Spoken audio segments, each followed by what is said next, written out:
The military attack dog wouldn't let anyone near her, not the surgeons, not the security team, not the federal escorts who'd driven through a hurricane to get her there. The admiral's daughter was bleeding out on a gurney in the middle of Harborview General's trauma bay, and a 90-pound Belgian Malinois in a tactical vest was the only thing standing between her and the medical team trying to save her life. Then a nurse nobody had ever paid attention to stepped out of the back corner of the room. She leaned down, said two words, quiet enough that no one else could hear them, and the dog sat down like she'd turned off a switch. Before we go further, if you're new here, hit that subscribe button right now, because this channel is where the stories they never put in headlines actually get told. Hit the like button if you want more, and drop a comment telling me what city or country you're watching from.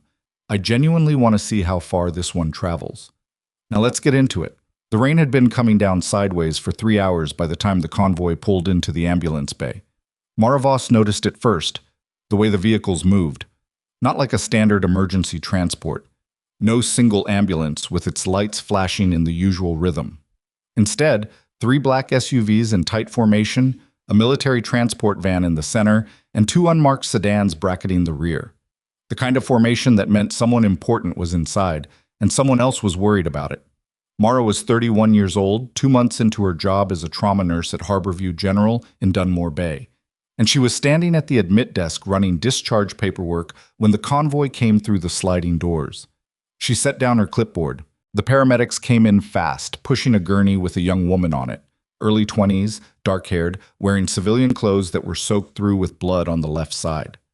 Blunt trauma, visible bruising along the rib cage, oxygen saturation dropping based on the monitor clipped to her finger. The paramedic calling the handoff looked pale in a way that had nothing to do with the weather. 22-year-old female, name is Danny Rourke, daughter of Rear Admiral Thomas Rourke, 7th Fleet.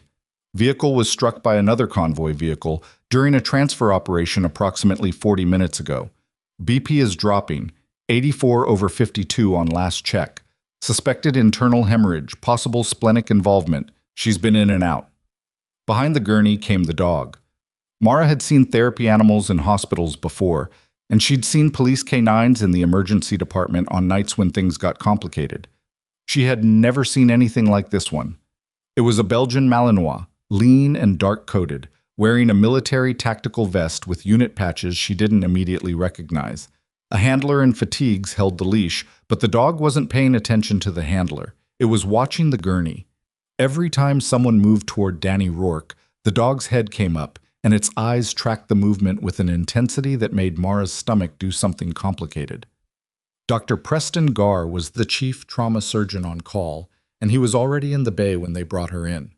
He was 48, broad-shouldered, with the particular brand of confidence that came from being the best in the room for 20 consecutive years. He assessed the patient in about 6 seconds and started calling out orders. Let's go. Large bore IV, 2 lines, type and cross, get me a fast exam.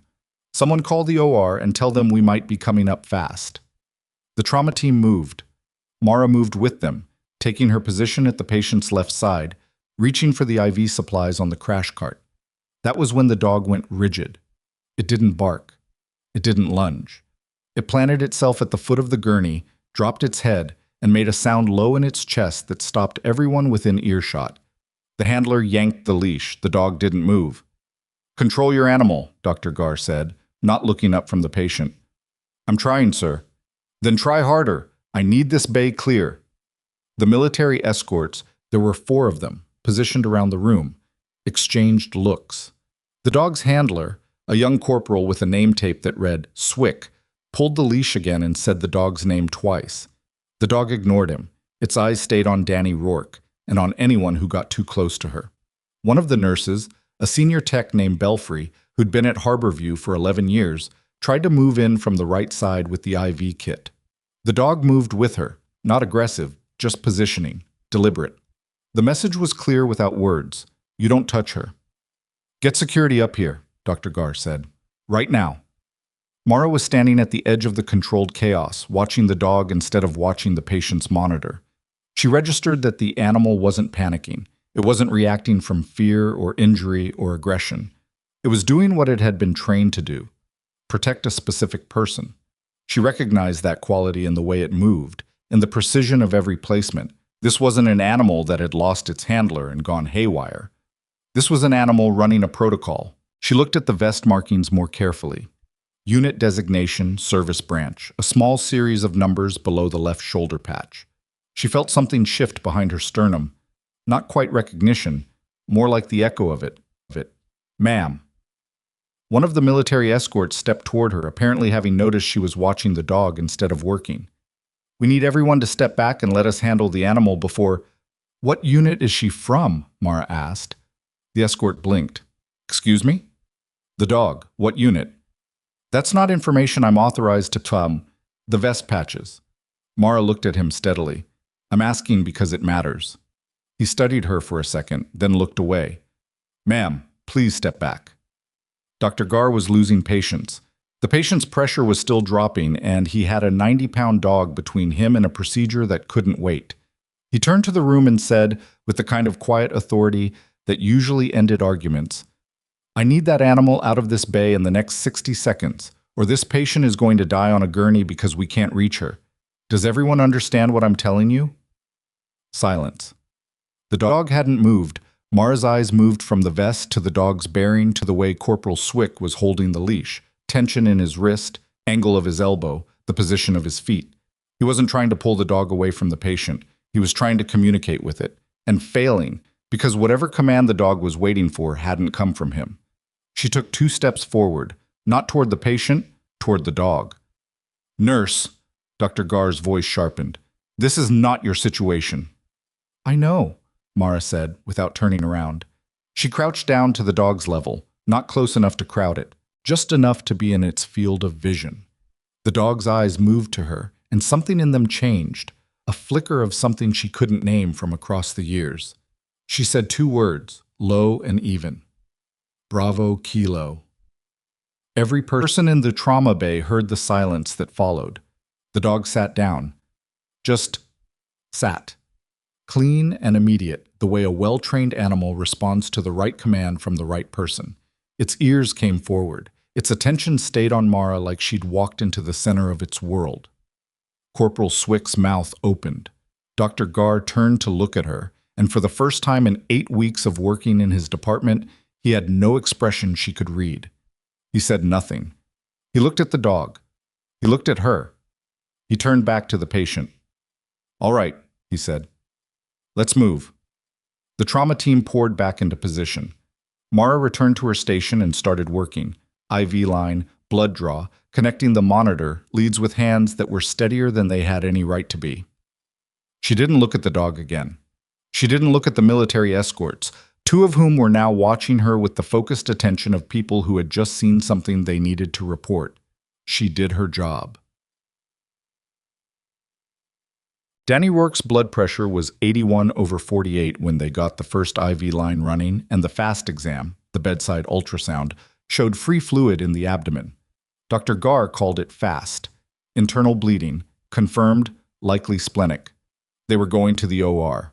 Mara ran alongside the gurney as they moved it down the corridor, squeezing fluid in through the line, monitoring the readout on the transport monitor. Danny Rourke was conscious in fragments.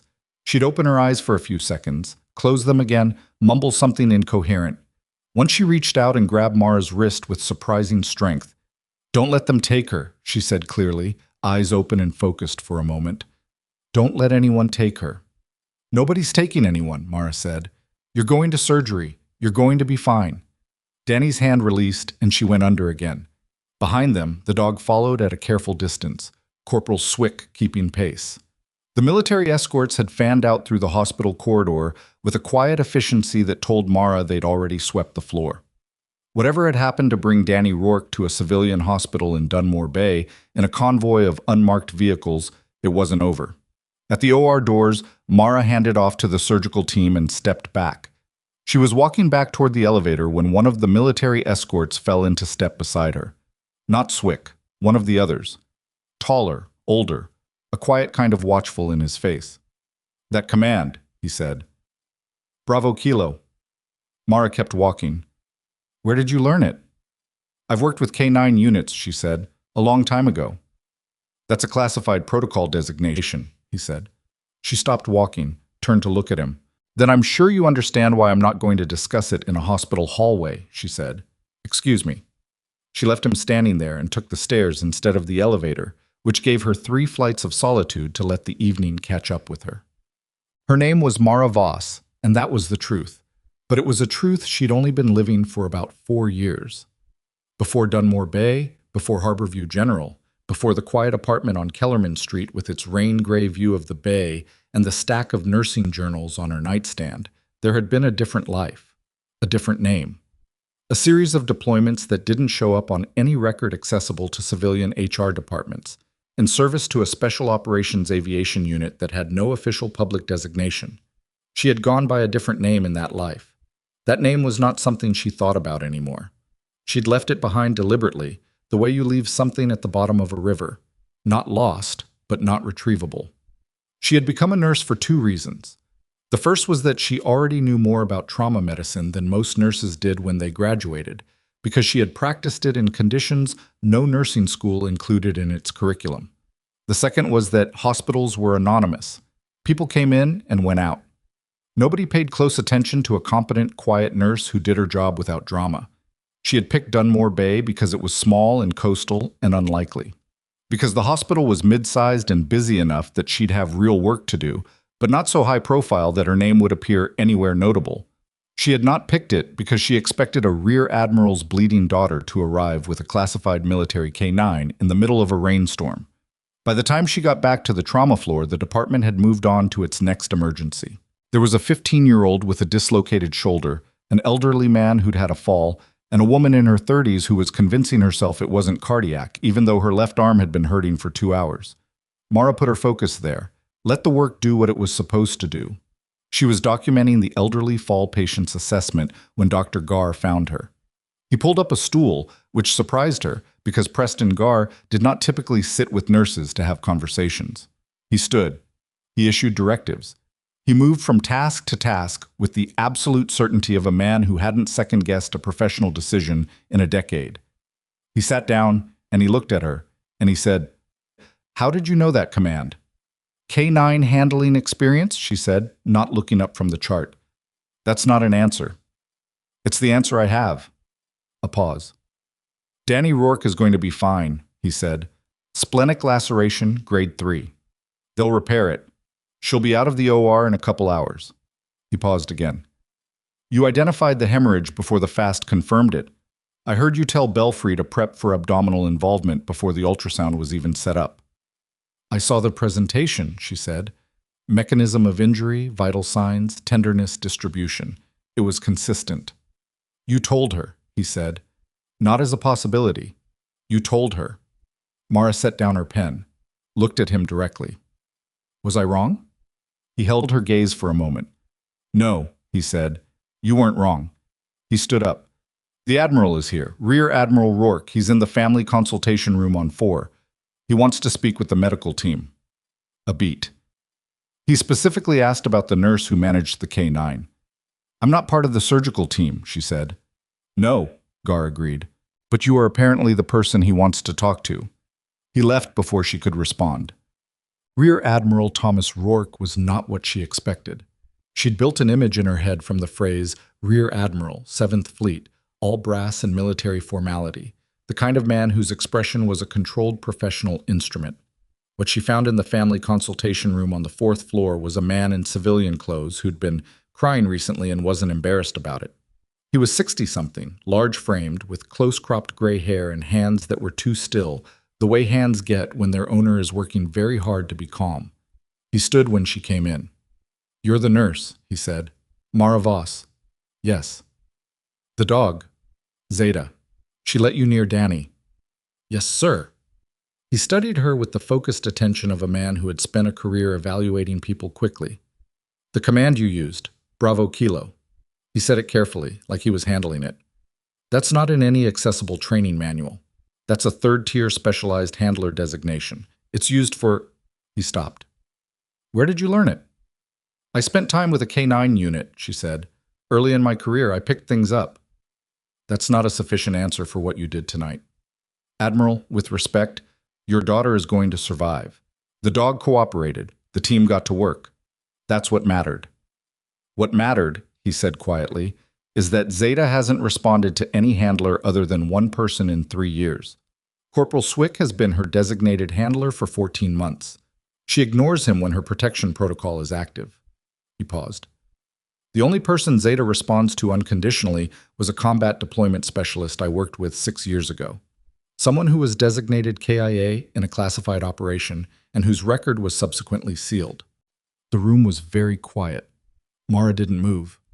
"I'm a nurse," she said. "I've been at Harborview 2 months. You can check my file." "I intend to," the admiral said. He looked at her for a long moment. "The dog recognized you. Animals don't mistake people. Not animals trained the way Zeta was trained." He paused. "Whoever you were before tonight, I'm not asking you to answer for that right now. My daughter is in surgery, and I'm trying to hold myself together." His voice cracked slightly on the last words. "But I am going to ask." "I know," Mara said. She left him there. What? She took the long way back to the trauma floor, through the east corridor, past the vending machines, through a stretch of hallway that was always quieter than the rest. It gave her time to run through the variables. The escort who'd heard the command, Gar's questions, the admiral's face when he'd said KIA in a classified operation. She had not planned for this. She had planned for a lot of things, a lot of contingencies, a lot of quiet ways to redirect attention or explain away the stray edges of her prior life. She had not planned for a military working dog with 3 years of muscle memory. You could rewrite paperwork. You could change your name. You couldn't change what a well-trained dog remembered. She was still running through it when she turned back into the main corridor and nearly walked into Corporal Swick, who was standing outside the break room with Zeta sitting at his feet. The dog looked up at Mara. Its tail moved twice, quick, restrained, like it was trying not to overdo it. Swick looked at her the way young soldiers sometimes looked at things they couldn't explain. "She's been asking for you," he said. "That's the only way I know how to put it. She keeps orienting toward the direction you went." Mara crouched down. Zeta leaned forward and pressed her head against Mara's hand, and Mara felt something happen to her face that she couldn't prevent. "Good girl," she said, very quietly. "She's 12, Swick said. "That's old for a Malinois doing this work. They're already talking about retiring her." He paused. "She's never been wrong. Not once. About anything." He looked at Mara. "I don't know who you are, ma'am, but whatever she remembers, I think it was something real." Mara stood up. "Take care of her," she said. She walked back to the nurse's station and picked up the next chart. She was finishing the documentation on the cardiac patient. It had been cardiac, as she'd suspected, and the woman was now upstairs being monitored when Dr. Gar came back through. He set a tablet on the desk in front of her without a word. On the screen was a photograph. It was a military unit photo, the kind that gets taken before deployments. A group of people in fatigues, standing in formation, desert, background. She didn't let her expression change. She scanned the faces without letting her gaze linger anywhere specific. "Hospital administration received an inquiry 30 minutes ago," Gar said, "from a federal office. They're asking about staff credentials.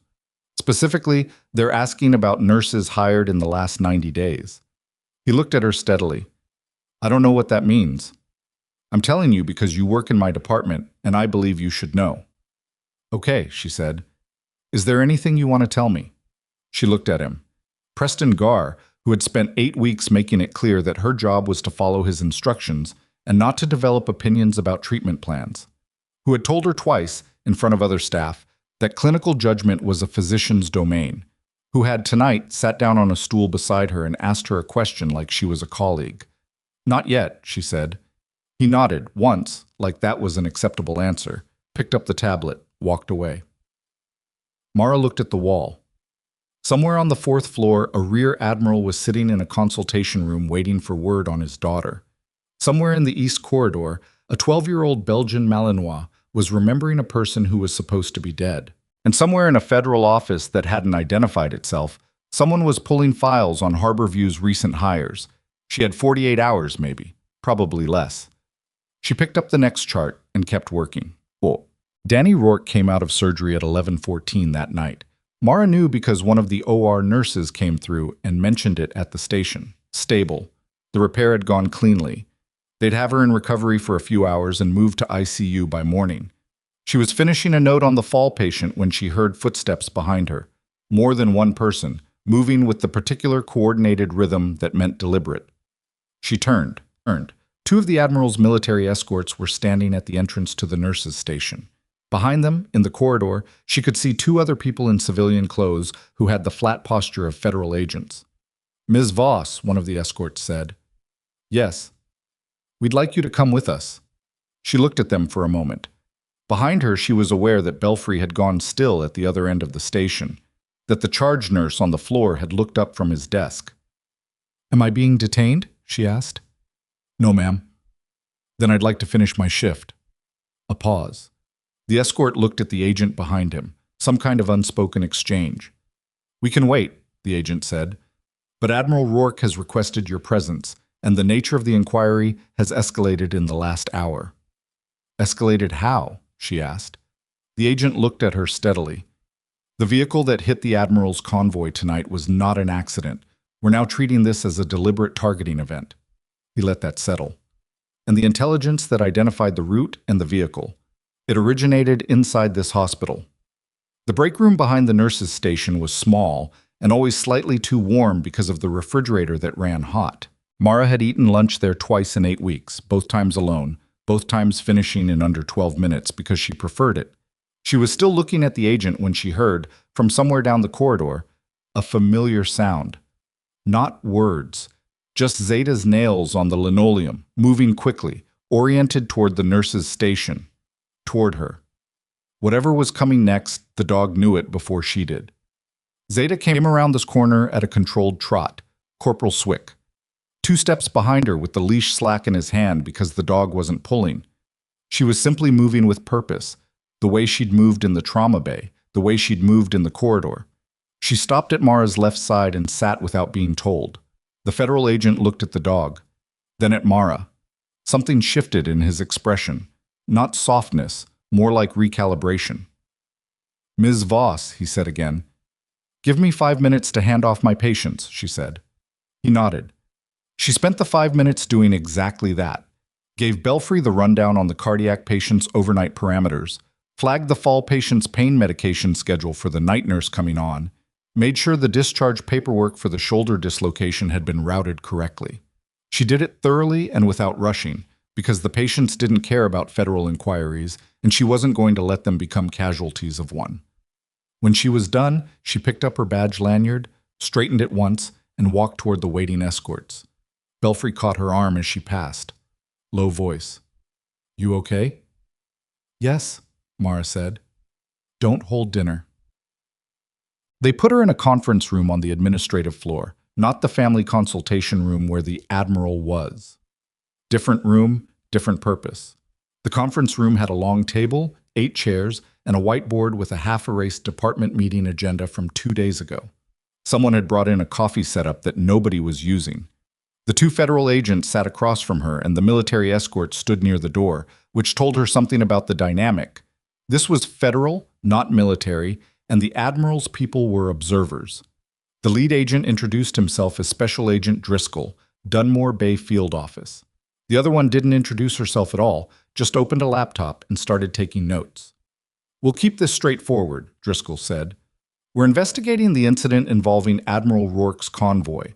We believe the targeting intelligence, the information that identified the route, the timing, the vehicle, originated from within Harborview General. Which means someone on staff here had access to information they shouldn't have had, and passed it to people who used it to put a 22-year-old woman in surgery tonight." "You want to know if I was involved?" Mara said. "I want to understand who you are," Driscoll said. "Because your employment file is thin in ways that are unusual, and you used a classified K-9 handler designation tonight in front of multiple military witnesses, and the dog's response to you has Admiral Rourke asking questions we don't have answers to." He placed a folder on the table. Didn't open it. "So let's start simple. What's your background before Harborview?" "ER nursing in the Pacific Northwest," she said. "Prior to that, military medical." "Which branch?" "Army. Discharge date and classification. Honorable, 2021. He looked at her steadily. "We ran your name against military personnel records this evening. Mara Voss, No middle name, social security number on file with HR, nursing license issued through the Oregon Board of Nursing. It all checks out. A pause. But the employment history before your nursing license is thin. You have gaps. And the people we'd normally contact for verification, former supervisors, unit commanders, don't respond to standard inquiry. Some records are restricted, she said. Yes, he said. They are. He finally opened the folder. Inside was a photograph. Not the unit photo Gar had shown her. Something different. Aerial surveillance, grainy. The kind of image that got taken from a significant height and processed through multiple filters. She couldn't make out faces clearly. She didn't let her eyes linger. Do you recognize this location? No. It's a forward operating zone in a theater I'm not going to name in this room. 3 years ago, a classified medical extraction went significantly wrong during the withdrawal phase. 4 personnel didn't make it out. 1 was listed as KIA, but the remains were never recovered. He paused. When remains aren't recovered, a KIA designation becomes complicated. Mara said nothing. Admiral Rourke served as the command authority on the operation that preceded that extraction, Driscoll said. He's been aware of the unresolved KIA since it happened. He told us tonight, before we came to speak with you, that the person Zeta was originally paired with was that unrecovered operative. He closed the folder. The dog remembers her. The Admiral thinks he understands why. And I need you to help me understand whether the person sitting across from me has any connection to an ongoing federal investigation into a leak that nearly killed an Admiral's daughter tonight. The room was quiet enough that she could hear the coffee maker cycling off. I didn't pass any information to anyone, she said. I believe you, Driscoll said, which surprised her. But I need you to tell me something true, Ms. Voss, not about the leak, about you. Because if you are who the Admiral thinks you are, then you have context that could matter to this investigation, and I need to know what I'm working with. She looked at the table for a moment. Then she looked at him. What I tell you stays in this room, she said. Within the parameters of the investigation, he said. That's the best I can offer. It wasn't enough. It was also, she recognized, everything she was going to get. My name before Dunmore Bay was different, she said. I was a combat medical specialist attached to a special operations aviation unit. I operated under a classified designation for about 6 years. The extraction you're describing, I was there. I got out. 3 others didn't. She stopped. I was listed KIA because it was cleaner than explaining why a classified operative with no official record had survived a mission that was already being buried. The note-taker's fingers had stopped on the keyboard. Driscoll didn't move. And Zeta? She was assigned to the unit for the last 14 months of my deployment. Dogs that age, that training, they don't forget voices, they don't forget commands, they don't forget the person who ran their protocols. She looked at the folder. She was never mine, but she knew me. The command you used tonight, Bravo Kilo, withdrawal and hold. It tells the dog to release the defensive posture and wait for secondary instruction. It's used when the threat environment has shifted and the handler needs the animal to stand down without retreating. She met his eyes. It's a third-tier protocol. It's not in any public manual. If you know it, you learned it from inside a classified K-9 handling program. Driscoll sat back slightly. The first time he'd moved in 10 minutes. Okay, he said. Okay. He looked at the ceiling briefly, then back at her. Here's where we are. We have a leak inside this hospital. We have a target, the Admiral's daughter, who survived because of your actions tonight. We have a classified military operative who's been living under a cover identity in a mid-sized coastal hospital, and her cover has now been partially blown in front of multiple federal witnesses, he paused. And we have a 12-year-old Belgian Malinois who blew it for her. Yes, Mara said. That's a lot. Yes, she said again. He almost smiled. Didn't quite. I need you to stay available. Don't leave the hospital. Don't contact anyone outside of Harborview staff tonight. He stood. And Ms. Voss, I have to ask, if you've been operating under a different identity, using a classified skill set, embedded in a hospital near a naval strategic zone, was that deliberate? She looked at him for a long moment. I just wanted to be a nurse, she said. He held her gaze. Then he nodded, once, and that seemed to be enough. She was back on the floor by 12:30. Not because anyone had told her she could go back, because nobody had told her she couldn't, and there were patients, and she was a nurse. She picked up where she'd left off, moving through the overnight stretch with the particular quiet of a trauma department at low tide. Still busy, never actually still, but the specific intensity of the early evening had settled into something more rhythmic. She checked on Belfry twice, helped a night shift resident who was struggling with a particularly difficult IV placement on a dehydrated elderly patient, sat with a woman in Bay 4 who was scared and alone and waiting for scan results, just sat with her for 8 minutes, because sometimes that was the thing that was needed and there was nobody else available to provide it. She was making a note at the station when the charge nurse, a solid, unhurried man named Okafor, who'd worked nights at Harborview for 9 years, appeared at her elbow. "You've had a night," he said. "Bit of one," she agreed. "The federal people," he said. "They talk to everyone that way." Or, "They were fine," she said. "Standard inquiry." He looked at her for a moment. Okafor was the kind of person who noticed things without making a production of noticing them. He'd never said much to Mara in the 2 months she'd been there, but he'd also never treated her like someone who needed to be managed or corrected, which put him in a minority among the senior staff. "Dog's still here," he said. "In the east corridor, Corporal what's-his-name fell asleep in a chair." "Swick," she said. "Right, Swick." He paused. "Dog hasn't slept, just sits there and waits." Mara didn't respond to that. "You want coffee?" he asked. "Yes," she said. "Thank you." He brought it back in a paper cup with a cardboard sleeve, the real coffee from the good machine they kept in the back, not the break room sludge. She drank it at the station while finishing her notes, and for about 20 minutes the night felt almost normal. Then Dr. Gar came in from the parking structure. She hadn't known he'd left. He was still in his surgical clothes, which meant he'd been somewhere and come back without changing, and his expression was the kind that meant something had happened that he was still processing. He went to the attending station first, spoke briefly with the night attending, then came to where she was standing. "The OR charge nurse got a call," he said without preamble.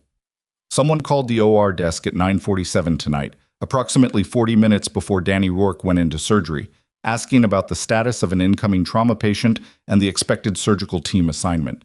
He kept his voice level. "The call came from an internal hospital line." Mara set down her coffee. "Which line?" "Physician dictation room on 3, he said. "It's a shared space, rotating access. Anyone with a staff badge could have used it." He paused. Federal agents pulled the badge access logs. 14 people used that room between 9 and 10 tonight. And? They've narrowed it to 4 who had both badge access and the clinical knowledge to know what questions to ask. He looked at her. "I'm on the list." She studied him. "Are you telling me that because you want me to know, or because you want me to say something?" "Both," he said flatly. She respected that. "Did you make that call?" "No." "Okay." He blinked. "That's it?" "I have no reason to think you did," she said. "You're also not the profile for it. If someone was passing intelligence to an outside network, they needed advance access to the convoy route, not just surgical team assignments. The OR call was a confirmation step. Verifying timing, verifying location. Whoever made it already knew the primary information. They were just checking the logistics." She paused. "The primary leak happened before tonight. The OR call was amateur hour." Gar was quiet for a moment. "How do you know that?" She picked up her coffee. "I've worked in environments where this kind of thing happens." "Nursing environments." "No," she said. "Not nursing environments." She met his eyes. "The federal team will figure it out. That's their job. Our job is to make sure Danny Rourke is stable and that every other patient in this building gets what they came here for." She paused. "Who are the other 3 on the list?" He told her. She didn't write anything down. She just listened and filed it and said, "Okay," again. And that seemed to bother him more than anything else she'd done tonight. By 2 in the morning, the trauma floor had gone to a slow burn. 2 new admissions, neither critical, both manageable. Mara had moved into a rhythm that felt almost mechanical, the good kind, where her hands knew what to do and her mind could run the other track quietly underneath. She was thinking about the 4 names. Gar had given her, himself, a senior hospitalist named Dr. Wynne Pallard, a surgical resident named Dr. Kofi Asante, and the hospital's lead clinical coordinator, a woman named Sylvie Brandt, who'd been at Harborview for 16 years and managed the OR scheduling system with the organizational focus of someone who had decided long ago that the hospital ran because she made it run. She discarded Asante first, not because residents were above reproach, but because the intelligence trail Driscoll had described predated anything a second-year resident would have had access to. The convoy route, the transfer timing, the vehicle identification. That information came through administrative or command channels, not clinical ones. Pallard she was less certain about. Senior hospitalists had broad access, long institutional histories, and the kind of low profile that made them easy to overlook. She made a note to think about him more carefully. Sylvie Brandt had access to the OR scheduling system, which would have given her the ability to track incoming trauma cases, surgical team assignments, and timing. That was valuable information for someone trying to confirm a target's location. And Gar. She thought about Gar. 2 months of working in his department, the way he'd handled the trauma bay tonight. Clean, fast, good instincts. The way he'd sat down on a stool to talk to her, which was genuinely unusual for him. The tablet with the photograph. The information about the OR call, which he'd brought to her unprompted, including his own name on the access list. People who were hiding things didn't typically volunteer information that pointed at themselves. But people who were very good at hiding things sometimes did exactly that. She was still running it when she heard raised voices from the direction of the family consultation rooms. Not loud. The hospital kept things quiet at 2 in the morning, but voices in a consultation room at that hour were almost always either grief or anger, and this was the second kind. She tracked it without appearing to track it, a skill that came so naturally she sometimes forgot she was doing it, and as she moved toward the corridor she identified the voices. The admiral. And someone else, male, lower register, the kind of deliberate quietness that meant someone was working to control something. She didn't go in. She positioned herself near the nurse's alcove across the hall, which gave her the corridor and the door, and she made herself busy with a supply cabinet that didn't need restocking. The door opened 4 minutes later. Dr. Wynne Pallard came out first. He was a tall man, late 50s, silver-haired, with the kind of measured pleasantness that senior hospital physicians sometimes developed. A professional warmth that was real enough but never quite reached the eyes. He'd been at Harborview for 22 years. He ran the hospitalist service with a minimum of drama and a maximum of operational efficiency, and almost everyone on staff described him with the word solid, which was either a genuine assessment or the kind of thing you said about someone you didn't actually know well. He closed the consultation room door behind him and stood in the corridor for a moment. His hands were in his coat pockets. He wasn't moving toward the elevator or the stairs, just standing, the way someone stands when they need a moment before they go back to being the person they're supposed to be. Then he looked up and saw her. "Nurse Voss," he said, the measured pleasantness. "Late night." "Always is," she said. He nodded, looked at the supply cabinet she was definitely restocking, looked back at her. "Terrible business," he said. "The admiral's daughter. You were in the trauma bay for the initial presentation?" "Yes," she said. "I heard you managed the K9 situation." A slight emphasis on managed, like it was mildly curious, mildly impressive. "Good thinking. Things could have gone badly." "They could have," she agreed. He nodded again. "How's she doing, the girl?" "Stable," Mara said. "Surgery went well." "Good." He looked at the consultation room door one more time. Quick, almost involuntary. "Good." He put his pleasant expression back on fully and walked toward the elevator. Mara watched him go. She finished restocking the cabinet, actually restocking it now, because it had given her something to do and she might as well. And she thought about the way he'd asked about Danny Rourke's condition. Not how is she or did she make it through okay, the way you asked when you cared about a patient. He'd asked how's she doing, the way you asked when you wanted to confirm a status. The way you asked when you needed to know if the operation had succeeded or failed. She was reaching for the last box of gloves when her pager went off. Not her standard pager, the secondary one, the one Driscoll's team had given her when she left the conference room, with a single instruction: if it goes off, come to the 3rd floor dictation room. She looked at it, went. The dictation room on 3 was a narrow space with 3 workstations, 2 phones, and a whiteboard covered in medical shorthand. Driscoll was there, along with the note-taker and a third person she hadn't seen before. A woman in her 40s, sharp-faced, wearing civilian clothes that sat on her the way clothes sit on someone who's more comfortable in a uniform. "Sit down," Driscoll said. She sat. "Badge access logs confirmed," he said. "The call to the OR desk at 9:47 came from this room. We have the physical badge record. 3 of our 4 names accessed this room in the relevant window. One of them made that call." "Asante is unlikely," she said. "Agreed. We've provisionally ruled him out. He was in a patient room doing an admission assessment during the window, witnessed by 2 nurses. Driscoll looked at the woman in civilian clothes. "This is Agent Ferris. She's been working the intelligence side of this for the last 3 months. Ferris didn't nod or extend a hand. "The leak isn't new," she said. Her voice was flat and efficient.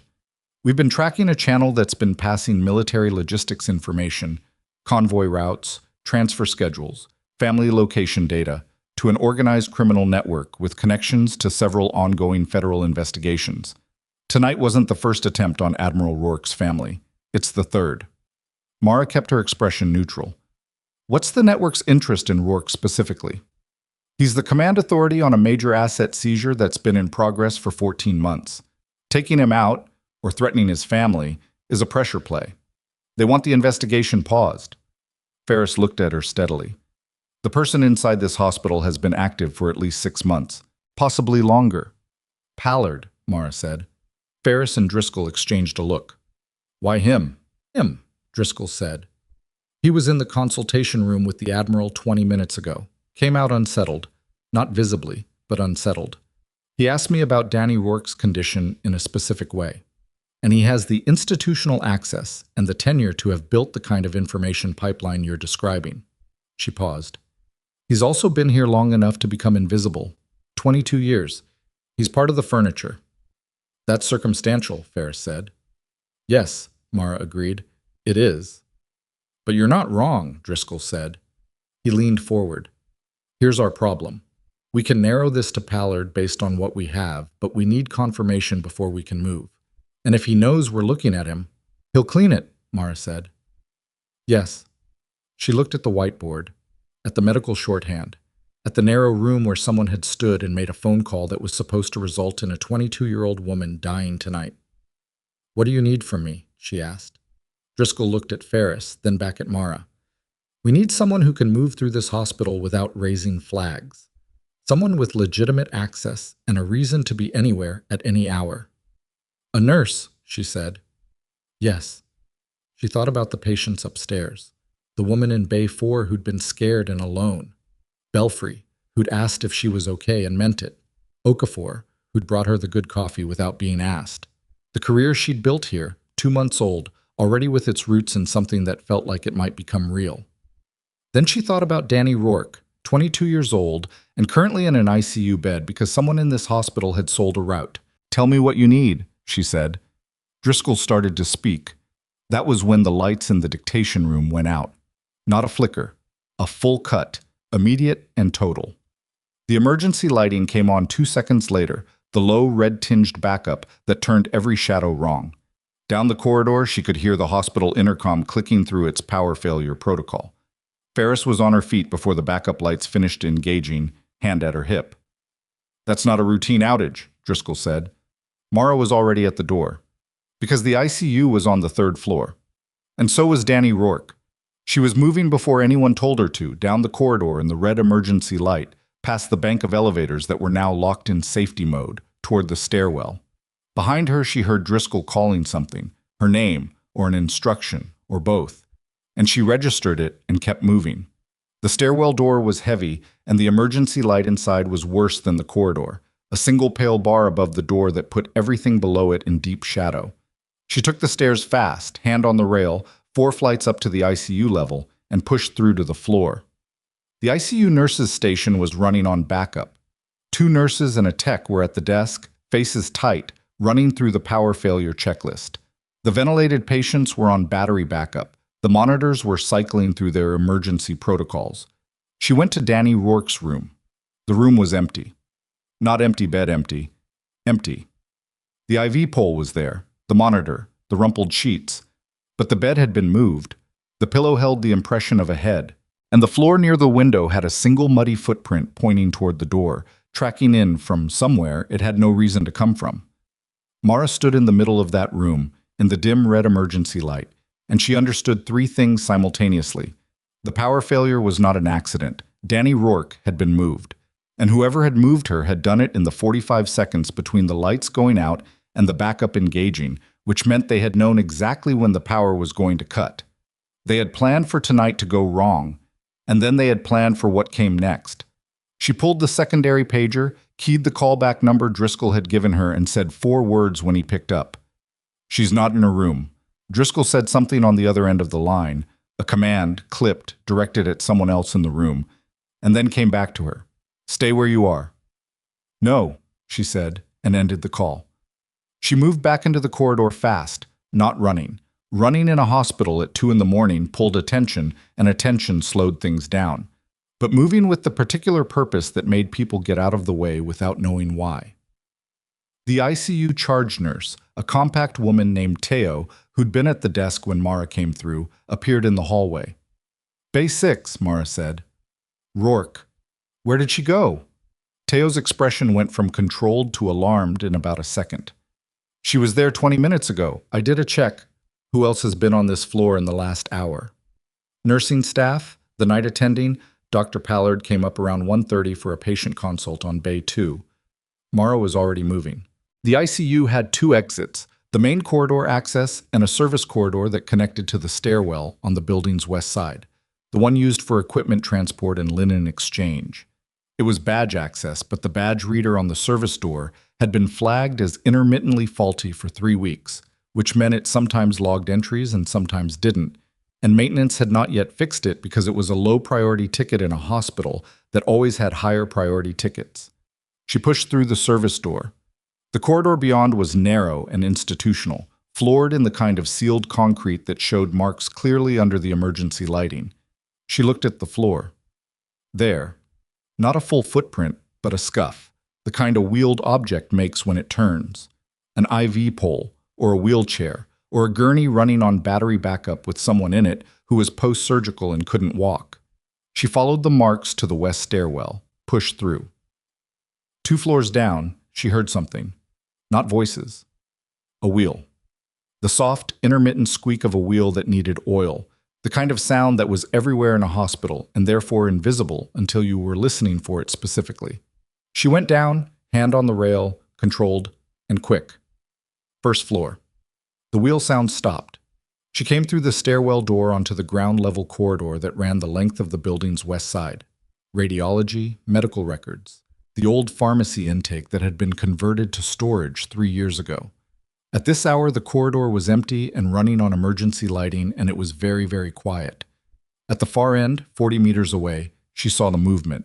2 figures, one pushing what looked like a transport wheelchair. One walking alongside, head down, moving fast.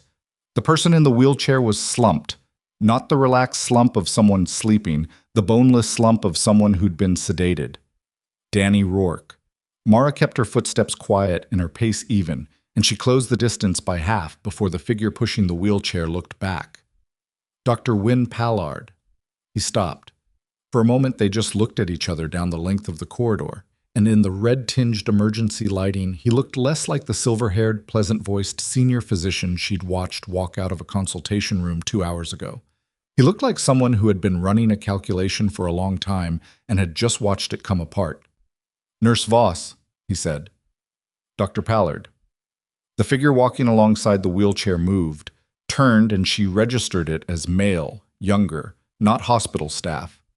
The shoes were wrong. Work boots. Heavy-soled, leaving faint marks on the polished floor. He had his right hand at his side in a way that meant something was in it. She'd known that before she'd finished registering the shoes. "You should go back upstairs," Pallard said. His voice had lost the measured warmth entirely. What was underneath it was tired, which was worse than anger would have been. Anger made mistakes. Tired people made decisions. "She just had abdominal surgery," Mara said. "Her drain is still in place. If she's been sedated on top of post-op anesthesia, you're going to crash her respiratory drive." "She'll be fine," he said. You don't know that. You're a hospitalist. You don't do surgical aftercare. Something flickered across his face. The professional reflex, the 22-year physician brain that couldn't quite turn off even now. She's stable. Her sats are going to drop, Mara said. Whatever you gave her, her body is still metabolizing the anesthetic from surgery. Stack a sedative on top and you're going to have a respiratory event in a wheelchair, in a storage corridor, and then you'll have a dead admiral's daughter instead of a live one. And whatever these people promised you is not going to hold. The man with the wrong shoes looked at Pallard, said something low that she couldn't quite make out. Pallard looked at Danny Rourke. She'll be fine, he said again, but the second time it had a different quality. Not a statement, closer to something he was telling himself. Mara took 3 steps forward. The man with the wrong shoes raised his hand and she saw the weapon clearly now. Compact, semi-automatic, held with the comfortable grip of someone who'd done it before but wasn't running a tight tactical protocol. He was hired muscle, not trained operator. There was a difference, and it mattered. She stopped. Back up, he said. She didn't. She held her position and looked at him with the specific quality of stillness that she'd learned a long time ago. Not defiance, not submission, just the absence of fear response, which confused people who expected one or the other. You're going to shoot a nurse in a hospital corridor, she said. Not a question. Back up, he said again, less certain this time. The building is on emergency power. Every exit is being monitored by federal personnel who were called in 2 hours ago. The badge logs on this corridor are live to an off-site server. The power failure didn't cut them because they're on independent backup. That last part was a reasonable inference, not a confirmed fact, but she said it like it was confirmed. You have about 4 minutes before this corridor has more people in it than you want. The man looked at Pallard. Pallard looked at the wheelchair, at Danny Rourke's slack face, at his own hands on the handles. I didn't, he started, stopped. This wasn't supposed to go this far. It never is, Mara said. Step away from the chair. He didn't move, but his hands loosened on the handles slightly, the micro-adjustment of someone whose conviction was draining faster than they could refill it. The stairwell door behind her opened. She didn't turn around. She heard Driscoll's voice and Ferris's and the particular sound of people entering a space tactically, spread, controlled, the footsteps of people who'd done this enough times that their bodies did it without instruction. The man with the wrong shoes looked past her. He did the calculation. He lowered the weapon. It wasn't over. Nothing was over yet. But the corridor had shifted, and everyone in it felt it shift. What came next was not clean. It was never clean. She'd learned that a long time before Harborview, in environments where the aftermath of a critical event was always messier than the event itself. More voices, more competing priorities, more decisions that had to be made before anyone had the full picture. Ferris's team took custody of the man with the wrong shoes with the efficient compression of people who'd been moving toward this moment for 3 months. Driscoll went to Pallard and spoke with him in a low, direct voice that left no room for the conversation to go anywhere but where Driscoll intended it to go. 2 of the Admiral's military escorts appeared from the North Corridor access. They'd been tracking Mara's movement since she'd left the ICU, she understood now, and had approached from the other direction while she'd come down the stairwell. Mara went to Danny Rourke. The wheelchair's brake wasn't set, which meant Pallard hadn't intended to stop here. This was as far as he'd gotten when she'd appeared in the corridor, and the exit he'd been heading for was the old pharmacy intake door at the far end, which opened to a loading dock on the building's west face. Someone had been waiting there. Probably still was. She crouched in front of the wheelchair and put 2 fingers on Danny's wrist. Pulse. Present, but slower than she wanted, with the slight irregularity that came from respiratory compromise beginning. She watched the rise and fall of Danny's chest. Shallow. The intervals were stretching. I need a crash cart and an ambu bag in the west ground corridor right now, she said, loudly, clearly, without looking away from Danny. And I need whoever is on the ICU line to know I have a post-surgical patient with suspected respiratory depression. Someone call it in. One of the escorts had a radio. She heard him using it. She tilted Danny's chin up, the basic airway maneuver, opening the posterior pharynx, giving the air somewhere to go. Felt for the jaw angle. Watched the chest. The interval between breaths shortened slightly. Better.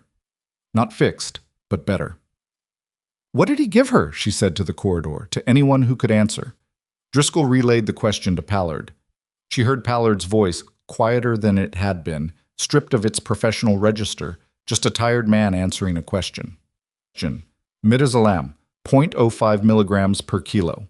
She did the math in her head. Danny Rourke, approximately 60 kilos, 3 milligrams total, on top of the residual from surgical anesthesia. Enough to make her compliant and quiet. Not enough to kill her on its own. But the interaction with the surgical agent still in her system was the variable, and that variable had a window. I need flumazenil, she said. Now. Someone authorize it. A beat of the kind of institutional hesitation that happened when there was no attending physically present to sign an order. I'm authorizing it, said Dr. Gar. She turned her head. Gar was standing at the edge of the corridor, still in his surgical clothes, because apparently he'd never left the building. He had his attending's badge visible, and his expression was the one she recognized from the trauma bay. Not performing authority, just exercising it, which was different. Flumazenil 0.2 milligrams IV push, he said. Someone get a line and get it in. One of the ICU nurses had come down behind the escorts, crash cart in tow, and they moved with the practiced speed of people who did this in better conditions and were willing to do it in a storage corridor if that was what was needed. The IV went in. Mara held Danny's arm steady for it, and the flumazenil went in behind it, the benzodiazepine reversal agent that would start pushing back against the midazolam within 2 minutes. She watched the clock on the crash cart. At 90 seconds, Danny's breathing regularized. At 2 minutes, her color shifted, the blue-gray at her lips fading back toward pink. At 2 minutes 40, she made a sound and moved her head, the involuntary movement of someone surfacing. There she is, Mara said, very quietly. Danny's eyes opened. Unfocused, swimming, the way eyes look when the brain is trying to come back from chemical suppression. She looked at the corridor ceiling, at the emergency lighting, at Mara's face. You again? She said. The words were slurred but present. Me again, Mara said. Am I? She tried to sit up.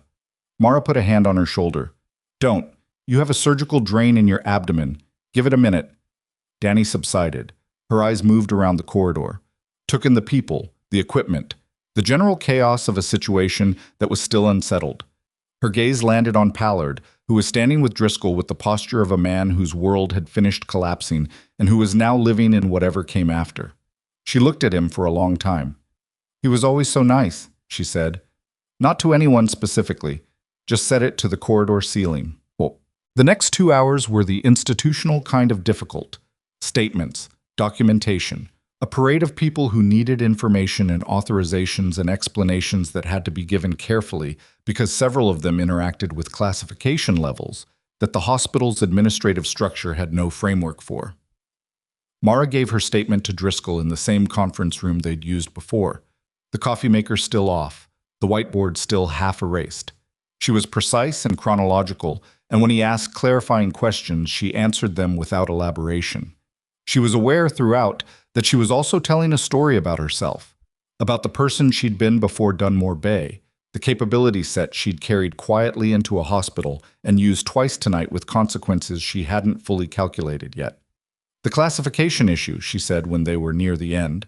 My prior identity, that's going to become a formal matter. It already is, Driscoll said, but not the kind you might expect. Admiral Rourke has requested a briefing with DoD Legal, and his position, as of 40 minutes ago, is that the operative status of any personnel who served in his command structure, officially or otherwise, is a matter for the command to resolve, not for civilian law enforcement to adjudicate. He looked at her steadily. What that means in practice is that whatever you were before you were Mara Voss is going to be reviewed, and the outcome of that review is above my pay grade. And in the meantime? In the meantime, you're a nurse at Harborview General who had a long night and is authorized to go back to work. She looked at him. Pallard. In federal custody as of 30 minutes ago. The second individual, the one from the corridor, gave us a name and a contact point within about 8 minutes of being cuffed, which tells you something about the quality of the network's personnel choices. He almost smiled again. Almost. It goes higher than Pallard.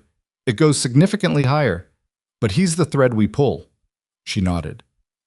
Ms. Voss. He paused. You didn't have to stay in that corridor.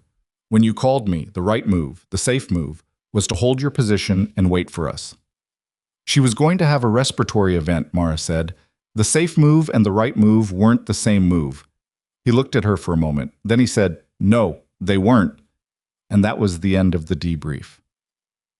It was 4:30 in the morning when she got back to the trauma floor. The overnight had continued without her in the way hospital nights always did. Indifferent to the drama playing out in the West Corridor, filling itself with its own sequence of small emergencies and manageable crises. She picked up where she'd left off, which required about 15 minutes of catching up on the documentation she'd left midstream, and then she was back in the flow. Okafor found her at 5. "You were gone for 2 hours," he said. "I know. The federal people were doing something in the West Corridor." "I know." He looked at her. "You were part of it." "Yes." He was quiet for a moment. Then, "You need anything?" "No," she said. "Thank you." He nodded and left her to it, which was exactly the right thing to do, and she found herself more grateful for it than she could have easily articulated. The morning shift started coming in at 6. There was the usual overlap, night nurses handing off to day nurses, the brief concentrated chaos of shift change, where everything important had to be communicated in the space of 15 minutes before the day's momentum took over.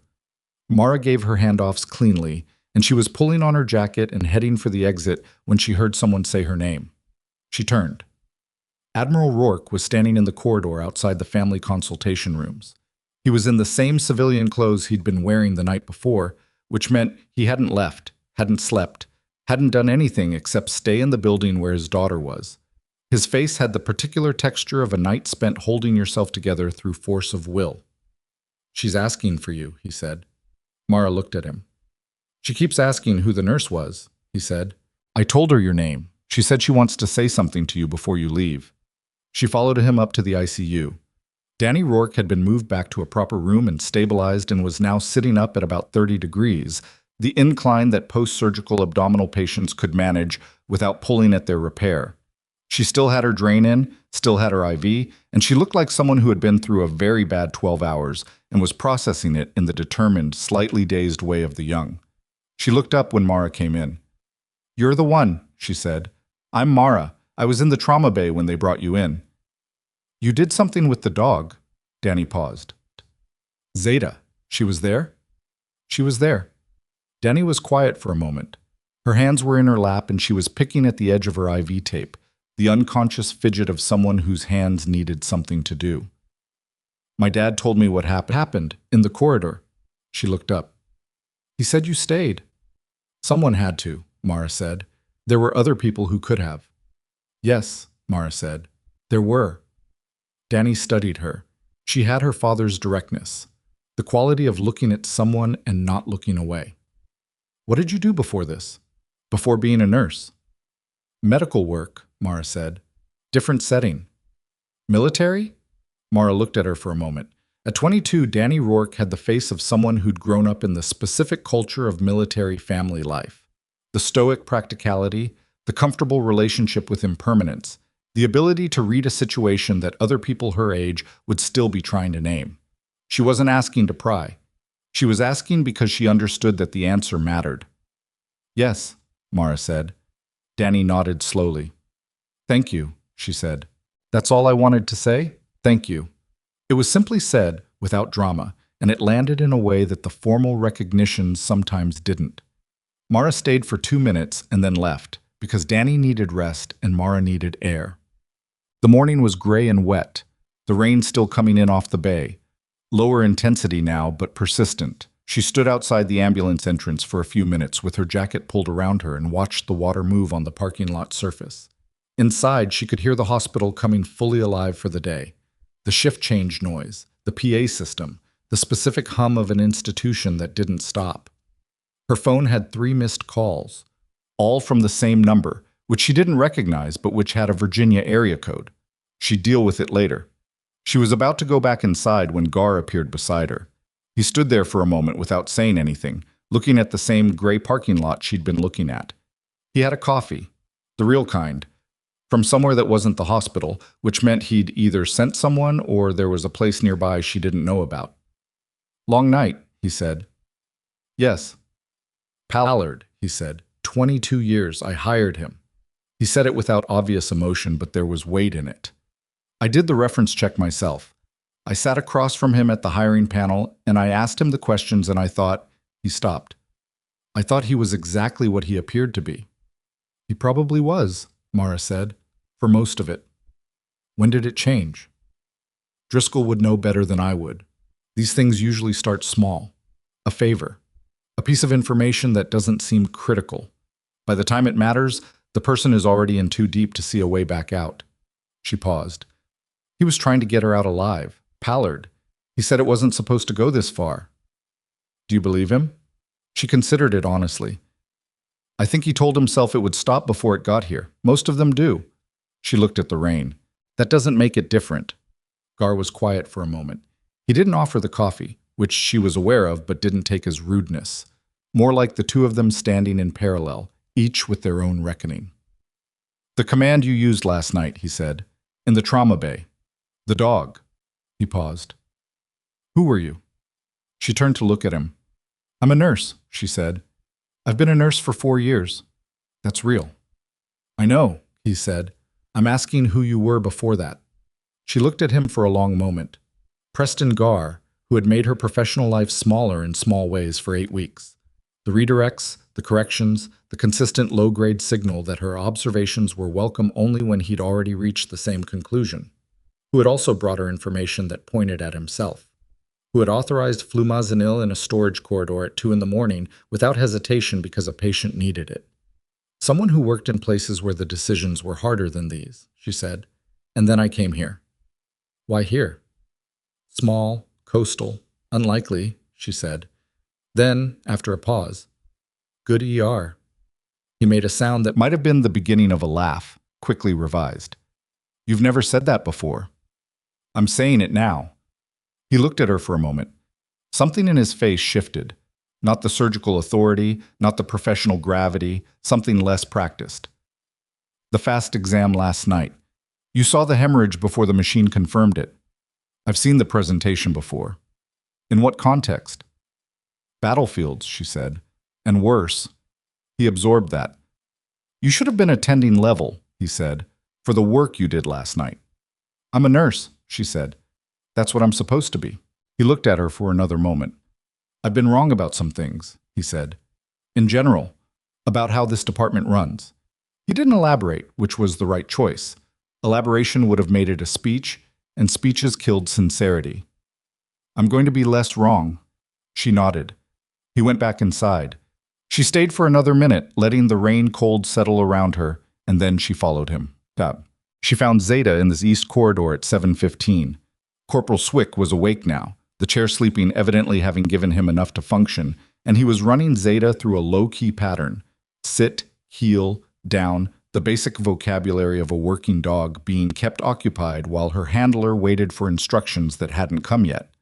Zeta heard Mara coming and oriented before she was visible. She does that, Swick said. She's been doing that all night. Mara crouched down. Zeta came forward and pressed her head against Mara's palm, the same gesture as the night before. Unhurried, deliberate, the body language of an animal who had found the person it was looking for and was taking its time with the finding. They're going to retire her, Swick said. After this deployment cycle, she's been flagged for medical. Her joints? She's been compensating on the right rear for a couple months. He looked at the dog with the expression of someone who had spent a long time with an animal and was trying to prepare themselves for something they weren't ready for. She deserves a soft landing. She does, Mara agreed. Is there... He paused. I don't know the right way to ask this, but she's been calm all night since you. She's been calm in a way she hasn't been in months. He looked at Mara carefully. I know I'm not supposed to ask you questions. The agents made that clear, but I'm asking anyway. Did you know her before? Yes, Mara said. Where? I can't say. He nodded. He'd expected that. Is she going to be okay when this is done? She keeps looking for you when you're not here. Mara looked at Zeta. At the gray muzzle, the careful ears, the eyes that were still tracking her with the same precision they'd had the night before. 12 years old, years. Right rear compensation. All the weight of a working life carried in a body that was starting to run out of road. "She's going to be okay," Mara said. She stood up, started walking back toward the nurse's station. She was passing the administrative corridor when her phone buzzed. Not a call, a message from the Virginia number. She stopped, opened it. 4 words. "We need to talk." And then a second message, 10 seconds later, that was 3 characters. A code prefix she recognized from a life she'd been trying to leave behind. A designation that meant the communication was coming from inside the command structure she'd been extracted from, or had extracted herself from, depending on who was telling the story.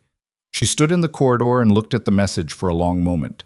Behind her, the hospital was moving. Morning rounds starting, the PA calling for a consult on the 3rd floor, someone wheeling a cart past with the rhythmic squeak of an unlubricated wheel. The ordinary, absorbing noise of a place where people came to be helped. In front of her, the message on her phone. She had known, somewhere in the practical part of her mind, that last night had a tail. That the command she'd used in the trauma bay, the things she'd said to Driscoll, the operation in the West Corridor, none of that closed cleanly. There were people who tracked these threads for a living, and those people had her number. She was still looking at the phone when she heard running footsteps from the direction of the ICU. Not the controlled urgency of a code response that had a different cadence, a different sound, everyone moving in the same direction. These footsteps were one person, and they were coming toward her specifically. It was Teo, the ICU charge nurse. She came around the corner and saw Mara, and her face had the expression that meant the news was bad and immediate. "The girl," she said. "Danny Rourke. We just went in to check her, and she's awake, she's stable, but she's saying something. She won't stop saying it. She's asking for you, and she's asking for her father, and she keeps saying..." Teo stopped, caught her breath. "What?" Mara said. "She keeps saying someone came into her room before the power went out. Not Pallard, before Pallard. She said someone came in wearing a hospital coat and told her she needed to move to a different room for her own safety, and she almost went with them." And then the lights cut. Teo's voice had gone tight. "She said she recognized the voice, Mara. She said she's heard it before. She said it wasn't Pallard." Mara went still. "She said she heard it at a family dinner," Teo said. "On a base, 2 years ago." She looked at Mara. "She said she thinks it was someone her father trusts." The phone was still in Mara's hand. The Virginia number. The code prefix. The message that was sitting there waiting. She looked at it differently now. Because the network Driscoll had been tracking for 3 months, the one that ran through Pallard, the one that had put a criminal in a hospital corridor with a weapon, that network needed more than a hospitalist to stay operational. It needed reach. It needed someone with command-level access, someone who knew convoy routes and transfer schedules and family dinner guest lists. Pallard had been the thread, but Pallard had not been the route. She put the phone in her pocket and started moving, not toward the ICU, toward the administrative wing, the corridor that connected the main building to the satellite offices where the hospital's senior leadership kept their spaces. It was 7:20 in the morning, and those offices would be filling up now, the early arrivals who came in before rounds to manage the overnight accumulation of decisions that needed to be made. Teo was still with her. "Where are you going?" "Find Driscoll," Mara said. "Tell him what Danny told you, exactly what she told you word for word. Don't call it in on your radio. Find him in person." "Why not the radio?" "Because I don't know whose radio is compromised," Mara said. "Find him in person." Teo turned and went. Mara kept walking. The thing she was running in her head was a timeline. Pallard had accessed the dictation room at 9:47 and made the call to the OR desk. But Danny was saying someone came to her room before the power cut, before Pallard moved her, which meant before Pallard's operation was in motion, which meant there had been 2 separate tracks running simultaneously in the same building on the same night. And Pallard's track had been the one they'd caught because Pallard was not good at this, had never been trained for it, was a physician who had made a terrible decision and kept making it until the weight of it became unavoidable. The second track was different. The second person had walked into a post-surgical patient's room in a hospital coat and used a voice Danny recognized from 2 years ago, from a family dinner on a base. from the world of people her father trusted enough to invite into his personal life. That was not hired muscle. That was not a hospitalist who'd been squeezed into a corner. That was someone with deep institutional access, long-standing proximity to Admiral Rourke, and the specific knowledge of where his daughter was being treated tonight. She stopped outside the hospital director's office. The director of Harborview General was a woman named Constance Alderley, and she had been in that role for 9 years, which gave her the kind of knowledge of the institution's inner workings that only came from a decade of managing its daily complications. She had also, Mara knew from the staff directory she'd reviewed during her second week here, served as a civilian liaison to the Naval Medical Command for 4 years before taking the Harborview position. Naval Medical Command fell under the 7th Fleet's administrative structure, Admiral Rourke's structure. The office door was closed. She knocked. "Come in." Alderley was at her desk, jacket on already, reading from a tablet with the focused attention of someone who'd been in the building since 6. She was 55, slim, with dark hair gone silver at the temples, and the kind of face that processed information quickly and showed very little of the processing. She looked up when Mara came in, and her expression did the thing that administrators' expressions sometimes did when a nurse appeared in their office, unannounced. A brief recalibration, a slight repositioning of what this conversation was likely to be about. "Nurse Voss," she said, "I was going to call a meeting this morning about last night's events." "The person who came into Danny Rourke's room before the power cut," Mara said, before Pallard moved her. Danny recognized the voice. She said she heard it at a family dinner 2 years ago. She watched Alderley's face. "A base event. Naval." Alderley's expression didn't change. That was the tell. Not the flinch or the guilt, but the absolute practiced stillness of someone who had been expecting this conversation and had prepared for it. "That's a significant claim," Alderley said. "Yes," Mara said. "It is." They looked at each other across the desk. Alderley set down her tablet. Her hands were flat on the desk surface. Deliberate placement, conscious composure. "You've had a very long night," she said, "and you've been through something genuinely extraordinary. It's understandable that—" "Don't," Mara said. A pause. "Don't manage me," Mara said. "I've watched you manage conversations since I started here, and you're very good at it, and it's not going to work right now." Alderley looked at her for a long moment. The composure held. But underneath it, something was moving. Mara could see it in the set of her jaw, the slight tension at the corners of her eyes. Not guilt exactly. Something more complicated. The expression of someone for whom the calculation had been running for a long time and had just reached a sum they couldn't revise. "Why would I have any connection to what happened to that girl?" Alderley said. The voice was still even, still professional. "I don't know yet," Mara said honestly, "but the network Driscoll's been tracking needed command-level access to stay operational. Pallard had clinical access. He could confirm scheduling and timing. He couldn't have provided the convoy route or the transfer authorization details. Those came from somewhere above him." She paused. "You had a 4-year Naval Medical Command liaison position. You maintained those relationships after you took this role. Admiral Rourke would have been a known contact." "A known contact is not—" Danny recognized the voice, Mara said. "She's 22 and she was post-surgical and recently sedated, but she is also the daughter of a rear admiral, and she grew up learning to pay attention to exactly the kind of detail her father's position required her to pay attention to. She knows the difference between someone who sounds familiar and someone she has actually met." Alderley's hands moved on the desk. A small adjustment, fingers spreading slightly, then returning flat. The body betraying what the face was working not to. "I think," Alderley said carefully, "that you should speak with Agent Driscoll." "I intend to," Mara said. "I wanted to speak with you first." "Why?" Mara considered the honest answer.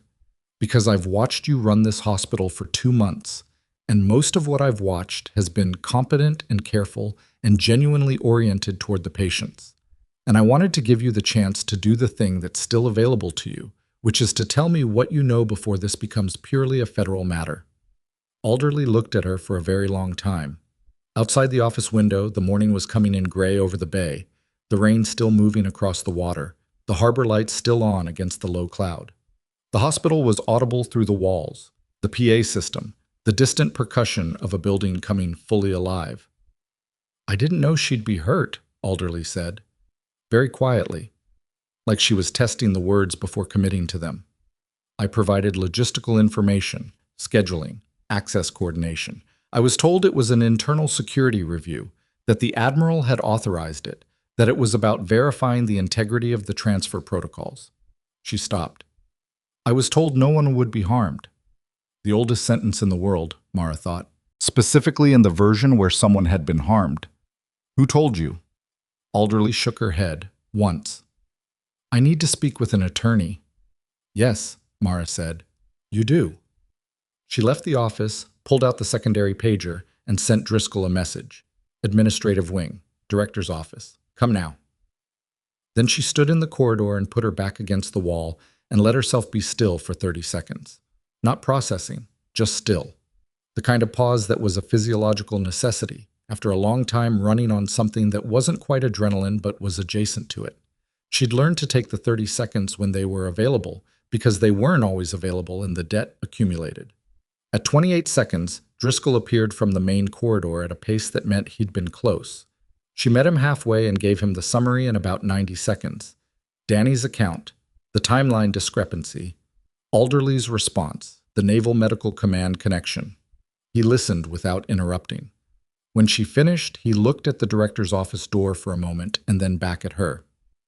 You went in there alone, he said. I wasn't threatening her. I was talking to her. She could have. She didn't, Mara said.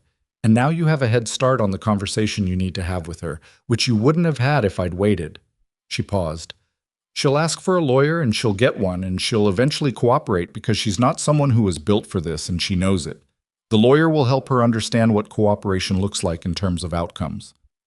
Driscoll looked at her with the expression he'd been wearing for most of the night, the one that was recalibrating something and hadn't finished. You've done this before, he said, not the nursing. Go talk to her, Mara said. She's still in there. He went. The morning moved the way. Mornings moved after long nights, faster than expected, each hour compressed by the weight of what the previous hours had accumulated. Mara went back to the trauma floor and found Gar already in the department, running morning rounds with the day team, and she fell in at the edge of the group because it was the appropriate place to be and the work was the appropriate thing to do. Rounds were normal. The patients were the ordinary collection of human emergencies, a construction worker with a hand injury, a teenager who'd had a bad reaction to something she hadn't been supposed to be taking, a middle-aged man in real trouble with his liver who needed a conversation about the future that the day team was going to have to navigate carefully. Mara contributed when she had relevant observations and stayed quiet when she didn't, which was her standard practice, and she noticed that Gar twice redirected the group's attention to something she'd said rather than moving past it, which was not his standard practice. After rounds, he found her at the station. Alderley, he said. You heard. The whole administrative wing heard. Driscoll brought 4 people in there. He was quiet for a moment. She's been director for 9 years. I know. The people whose appointments she approved, the department heads she brought in, the operational decisions that touched every floor of this building. He stopped. It goes through everything she touched. Yes, Mara said. It does. That's going to take a long time to sort out. She looked at him. But it doesn't touch the clinical work. The departments run because the people in them do the work. The administrative layer corrupted, the clinical layer held. He seemed to need to hear that, which she understood. He'd built his surgical department over 15 years, and his reference for what was solid and what wasn't had just been shaken at the institutional level. You think she was the source, he said, for the convoy information. Driscoll will confirm it, but yes. And Pallard was a separate thread in the same network. He was providing clinical intelligence, patient location, surgical scheduling, staff assignments. She was providing operational intelligence, access coordination, facility information, command contacts. She paused. They may not have known about each other. These networks often compartmentalize deliberately, reduce exposure. Gar was quiet. He looked at the whiteboard where the morning's patient assignments were written in the color-coded shorthand of a busy ER. How do you know this much about how these things work? Experience, she said, from before. Yes. He looked at her for a long time, not the assessing look from the night before, something different, less evaluative. The federal people, he said. They're going to want things from you. Past things. Probably. Will you stay? He asked. At Harborview. She looked at the department, at the whiteboards and the supply carts, and the patient bays with their curtains half drawn, and the particular quality of light that a busy ER had at 8 in the morning, which was different from any other time of day. Something in the angle of it, the way it came through the high windows and hit the floor differently. She'd noticed it in her first week and thought about it occasionally since. I don't know yet, she said honestly. He nodded. Fair, he said, and went back to work. At 9:15, the Virginia number called again. She took it in the stairwell, the same one she'd run down in the dark at 2 in the morning, now ordinary and institutional in the morning light. Voss. The voice on the other end was male, older, carrying the particular authority of someone who had spent a long time in rooms where authority was the primary currency. She didn't recognize it immediately. Who is this? She said. My name is Harwick, Deputy Director, Defense Intelligence. I've been briefed on last night's events at Harborview General. A pause. I've also been briefed on who you are, who you were. She said nothing. The operative currently documented as KIA under the designation you carried, that record is being reviewed as of this morning, not declassified, reviewed. Another pause. Admiral Rourke has been very vocal in the last 2 hours about the nature of that review and what he believes the outcome should be. What does he believe the outcome should be? She said. That's a conversation I'd like to have in person, Harwick said. I can be in Dunmore Bay by this afternoon. She thought about the patients downstairs, the construction worker's hand, the teenager and whatever she'd taken, the man with the liver situation who needed someone to talk to him honestly about what came next. I have a shift until 3, she said. A beat of silence. Of course, Harwick said. 3 o'clock. I'll come to you. The call ended. She stood in the stairwell for a moment. The morning light came through the small window above the landing, pale, filtered through cloud, the particular gray-white of a coastal morning in a city that was permanently in conversation with rain. She went back to work. Win Pallard's federal processing took most of the morning. She knew this because Driscoll's team moved through the hospital with the purposeful traffic of an active investigation. The conference room on the administrative floor was occupied continuously, people going in and out with the particular gait of people carrying documentation. At 10:45, she saw 2 agents she didn't recognize come through the trauma floor and go up in the elevator, and Okafor watched them go and looked at her, and she shrugged, and he shrugged back, and that was the extent of the conversation. At 11, Driscoll came to the trauma floor looking for her. Pallard talked, he said. Not triumphant, just factual, the way you stated something that had been expected. He started talking about 40 minutes into the formal interview, and he hasn't stopped. Alderley is being more careful, but her attorney has indicated she'll cooperate on the intelligence provision counts in exchange for consideration on the access facilitation charges. He looked at her steadily. Between the two of them, we have a thread that goes significantly higher than either of them individually. There's a third party, above Alderley, above the network coordinators. Someone who's been running the intelligence channel for 18 months and whose identity we've been working toward for most of that time. Do you have a name? She said. We have a partial identifier, he said, and we have a description from Pallard that matches someone in Admiral Rourke's extended command contact network. He paused. Someone the Admiral has known for 11 years. She felt the weight of that. Not for herself, for the Admiral, who was upstairs in a hospital where 2 members of staff had been working against his family, and who was about to learn that the reach of it went further than the hospital walls. Does he know? She asked. Not yet. Ferris is going up to speak with him now. She looked at the floor for a moment. Danny's account. The voice she recognized. She said a base dinner 2 years ago. Yes. Naval Command and social events at that level have documented guest lists, she said. Photography, attendance records, protocol documentation. Cross-reference her description of the event with attendance records for that period, and you'll narrow the contact list considerably. Driscoll looked at her. We're already doing that. Okay, she said.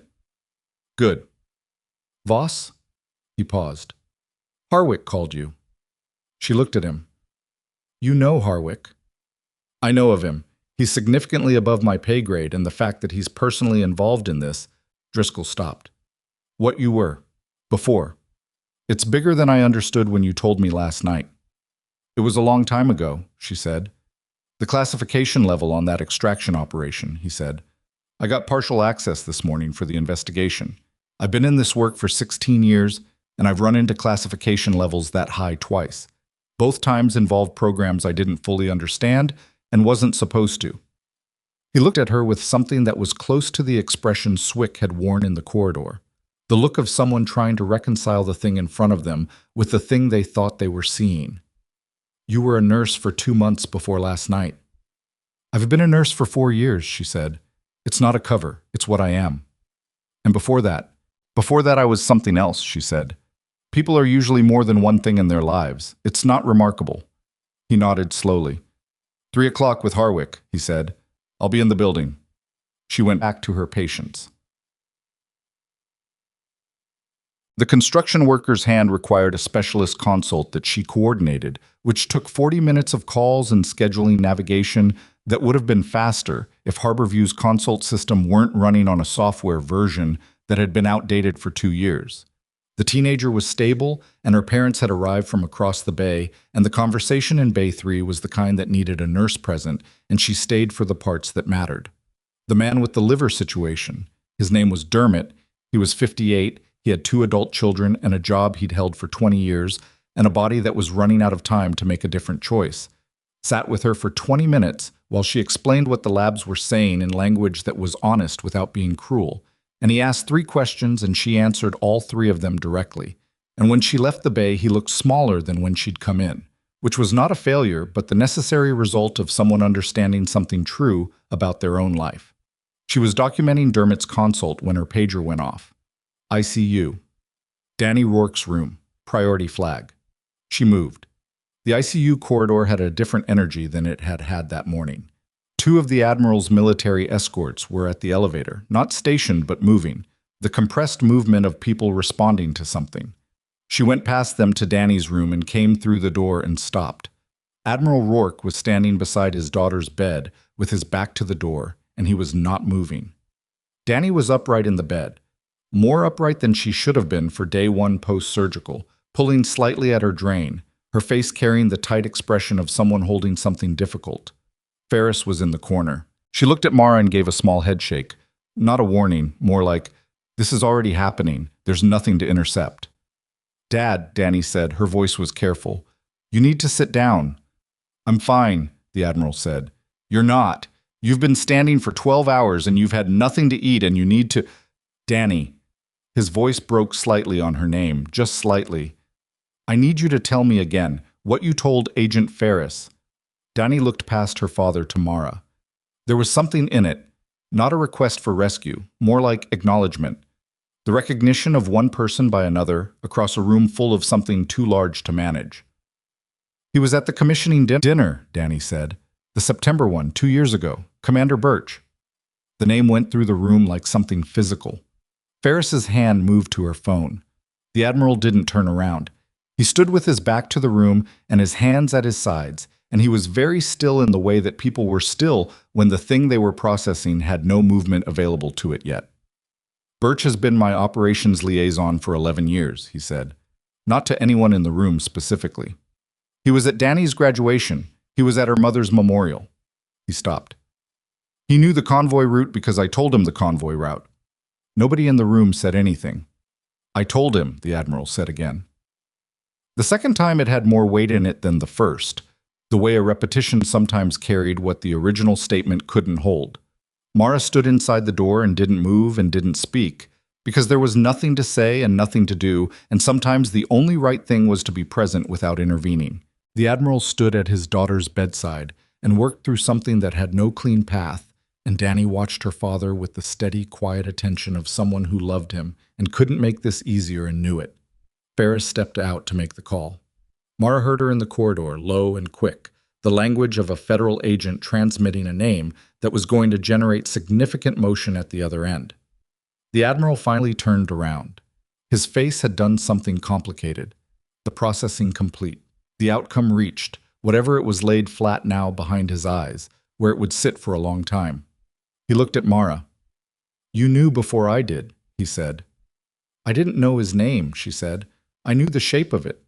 He looked at her the way he'd looked at her in the consultation room the previous night. The focused, evaluating attention. But different now. Not trying to identify her. Something past that.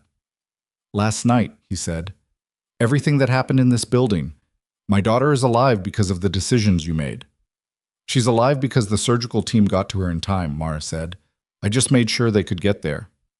That's not a small thing. No, she agreed. It isn't. He was quiet for a moment. Harwick is coming, he said. I know. He's going to offer you something, the admiral said. A restoration, a recognition, something with your actual name on it. He paused. I want you to know that I personally requested it. Whatever they offer you, I requested it. It should have happened years ago, and it didn't, and I carry that. She looked at him. You didn't know I was alive? No, he said, but I knew the record was wrong. I knew the KIA designation was a procedural convenience, and I let it stand because disturbing it would have required disturbing other things that were... He stopped. It was easier to leave it. I left it. He held her gaze. I'm sorry. She absorbed that. The apology from a rear admiral in a hospital room, his daughter in the bed beside him, the mourning going on outside. It was not nothing. It was also not sufficient for everything it was trying to address. And he knew that, and she knew that, and both of them understood that this was still the true thing to say. Commander Birch, she said, when Ferris calls it in, they'll move on him quickly? Within the hour, the admiral said. He's at the regional command office in Dunmore Bay. He came in this morning. He paused. He texted me at 7:30, said he'd heard about Danny and wanted to check in, asked how she was doing. The same question Pallard had asked. How's she doing? Status confirmation, checking whether the operation had succeeded or failed. What did you tell him? I said she was resting, the admiral said. I didn't know yet. He turned back to his daughter, put a hand on the edge of her bed. Not her hand, just the rail, the careful touch of a parent who was containing something. Danny reached over and covered his hand with hers and didn't say anything, which was the right call. Mara left them and went back to the floor. At 2:50, she was finishing her last documentation of the shift when Driscoll came through the trauma department with the particular compressed energy of someone who'd been running on operational momentum all day and was still going. Birch is in federal custody, he said, low, at her elbow. 38 minutes ago. He didn't resist, walked out of the command office with 2 agents on either side, and he was on the phone until they put him in the vehicle. Calling someone, she said. We'll find out who, Driscoll said. The phone is already being processed. He looked at her.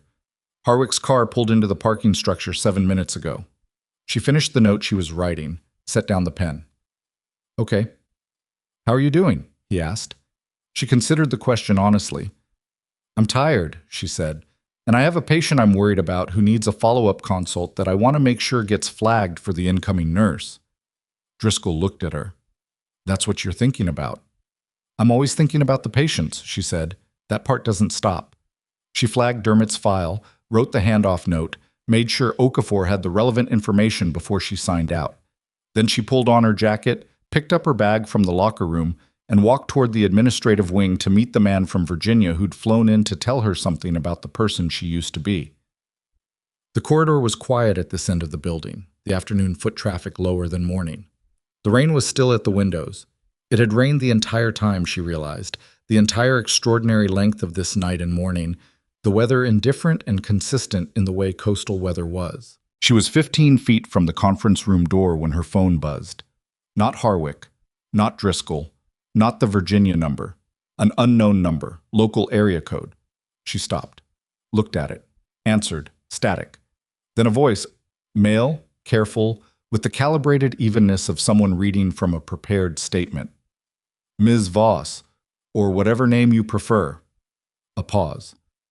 I want you to understand that what happened to my network is a setback, not a conclusion. Dr. Pallard will cooperate and Commander Birch will cooperate, because that is what people like them do when they feel pressure. But cooperation goes in all directions. Another pause. You have a history that is currently under federal review, records that could be read multiple ways. And you are currently standing in a hospital where 2 of my people have already demonstrated access. She looked at the corridor around her, empty, the afternoon quiet. "I know who you are," the voice said. "I knew the moment you used that command in the trauma bay. I've known for longer than that, actually. I've known since you arrived in Dunmore Bay, because I had your file before you walked into Harborview's HR department." A pause that was long enough to have weight. "I'm telling you this not as a threat, as information, because I would like to offer you an alternative to whatever Harwick is about to propose." She kept her voice level. "What alternative?" "Walk away from the meeting," the voice said. "Leave the building. I'll have someone waiting on Kellerman Street, your street, Ms. Voss, who will give you documentation and a new beginning in a city of your choosing. No federal review, no restoration of a record that carries its own complications. Just a clean exit." She looked at the conference room door 15 feet away. "Or," the voice said, "you go into that room and accept whatever they offer you, and you become useful to them in ways that will follow you for the rest of your career. You know what that looks like. You've lived it." She had. She'd lived it long enough to understand exactly what he was describing and exactly why it was constructed to sound reasonable. "How are you calling me on a local number?" she asked.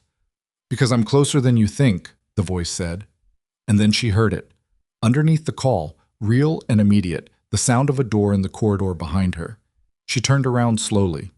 The corridor behind her was not empty anymore. A man was standing 20 feet away near the door to the medical records annex, which should have been locked at this hour and clearly wasn't. He was 60, maybe 62, with the kind of build that had once been substantial and had settled into something leaner with age. He wore a visitor badge, the kind issued at the front desk, the kind anyone could get with a name and a plausible reason. He was still holding his phone, the call live between them, and when she turned, he lowered it and looked at her with the particular expression of someone who had spent a long time being the smartest person in the room and had built his entire operational identity around that fact. "You answered quickly," he said. "Live now, not through the phone. Most people take a moment." She hung up, kept her eyes on him. "Who are you?" "Someone who has been watching your file for 4 years," he said. "Since you surfaced in Portland under the Voss identity. Since you got your nursing license. Since you chose a hospital 40 minutes from a naval strategic installation, and I had to decide whether that was deliberate or coincidental." He paused. "I decided coincidental. I may have been wrong." "You were wrong," she said. "I wanted to be a nurse. And yet here we are." She measured the distance between them. 20 feet. The medical records door behind him. She could see it wasn't fully latched, the frame holding it at a gap. Exit. Or entrance, depending on what was behind it. She filed that. "The offer stands," he said. "Kellerman Street. Someone with documentation. You walk out of here before Harwick's meeting, and this becomes someone else's problem." "Whose name is on the documentation?" she said. "Whoever you want." "And what do you get?" He tilted his head slightly. "I get a capable person out of a federal building before she tells a deputy director everything she knows about a very long night." He paused. "And I get the peace of mind that comes from knowing the most significant loose end from last night's events is no longer in proximity to people who can act on what she knows." She understood. He wasn't offering her a deal. He was describing her removal. Kellerman Street, the documentation, the new city. Those were the packaging. What he actually needed was for her to leave this corridor before she walked into a conference room and confirmed identities and chains of connection that Pallard and Birch were already fragmenting under the pressure of federal interviews. She was the witness who could hold it together. "No," she said. He looked at her. Something shifted in his face. Not surprise, more like the moment a calculation completes in a direction you'd prepared for but hoped to avoid. "You understand what I'm telling you about your record. I understand that you're telling me my classified history can be used against me," she said. "That's been true since the moment I used that command in the trauma bay. I made the calculation last night, and I'm making it again now." "Then you're accepting a significant level of personal risk." "I spent 6 years making decisions in situations where the personal risk was significantly higher than this," she said. "I'm a nurse in a hospital corridor talking to a man who needs me to leave so that his network doesn't fully unravel." She looked at him steadily. "You're not the most dangerous thing I've ever been in a corridor with." He was quiet for a moment, looking at her with something that was almost, not respect, but its functional cousin. The recognition one professional extends to another when the performance meets a standard. Last chance, he said. No, she said again. She turned her back on him, which was a calculated risk, and she knew it. And she walked the 15 feet to the conference room door and opened it and went inside. Harwick was not what she'd built from the voice on the phone. She'd expected someone military in bearing, the Virginia Authority, the Deputy Director Gravity. What was in the conference room was a compact man in his late 60s with reading glasses pushed up on his head and a jacket that fit well, but had been worn too many times this week. He was sitting at the table with a folder and a cup of coffee, and he stood when she came in, which she hadn't expected. Driscoll, she said immediately. The man in the corridor behind me. Medical records annex door, right now. Driscoll, who was standing near the window, was already on his radio before she finished the sentence. Harwick watched this with the calm of someone observing a situation develop, according to one of its expected trajectories. Sit down, Ms. Voss, he said. Please. She sat. She heard through the wall and down the corridor the sound of 2 sets of footsteps moving quickly, and then a door, and then voices. The compressed directive voices of federal agents who had found what they were looking for. He called me, she said to Harwick. Local number. He was already inside the building. He had my address on Kellerman Street. We'll want the call record, Harwick said. He offered me exit documentation in a new city if I walked away from this meeting. He knew you were meeting with me. He knew I was in the building. He's been tracking this situation since last night, probably since before last night. She paused. He said he's had my file for 4 years since I surfaced under the Voss identity. Harwick looked at her for a long moment. Then he opened the folder. His name is Warren Stell, he said. He's the individual we've been working toward for 3 months. Former defense contractor, intelligence adjacent, with a network of information brokers embedded in medical and administrative institutions across 6 naval operational zones. He turned the folder to face her. A photograph. The man from this corridor. Pallard gave us enough to build a case. Birch gave us the operational structure. But Stell is the one who's been running it, and he's been careful enough that we've been building toward him incrementally. He walked into this hospital with a visitor badge, she said. Yes. A pause. Which tells you something about the kind of confidence that comes from running a network for long enough without consequences. He looked at her. Is he in custody? As if in answer, Driscoll opened the conference room door. We have him, he said. Medical records annex. He didn't run. He wouldn't, Mara said. Running is for people who don't think they have options.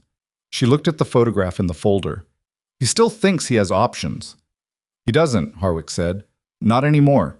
He closed the folder, looked at her with the direct attention of someone who had been in rooms like this for a long time and had learned to dispense with the architectures that didn't serve the actual conversation. Let me tell you why I'm here. What Harwick said took 40 minutes. He said it carefully and in order, which she appreciated. The chronology of the KIA designation, the classified extraction operation, the procedural decisions that had been made in the aftermath that had produced her current legal ambiguity. He didn't dress it up, and he didn't apologize in the performative way that institutional apologies sometimes came packaged, the ones that were designed more for the record than for the person receiving them. He said, the KIA designation was incorrect and had been known to be procedurally questionable within 18 months of its issuance. He said, the decision not to correct it had been made at a level above the admiral's command, and for reasons that had more to do with the political complexity of the program she'd served in than with any assessment of her actual status. He said, Admiral Rourke had been formally requesting a record review for 2 years and had been blocked twice through channels that were now, as of this morning, themselves under investigation.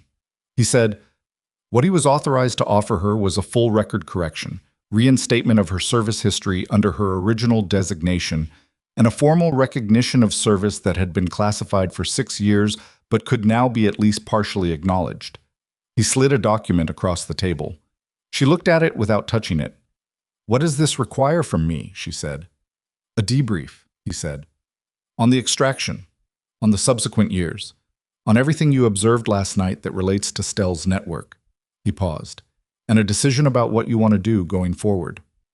Meaning, there are people who would like you to come back, he said, into a capacity that uses what you know, what you've demonstrated you can do.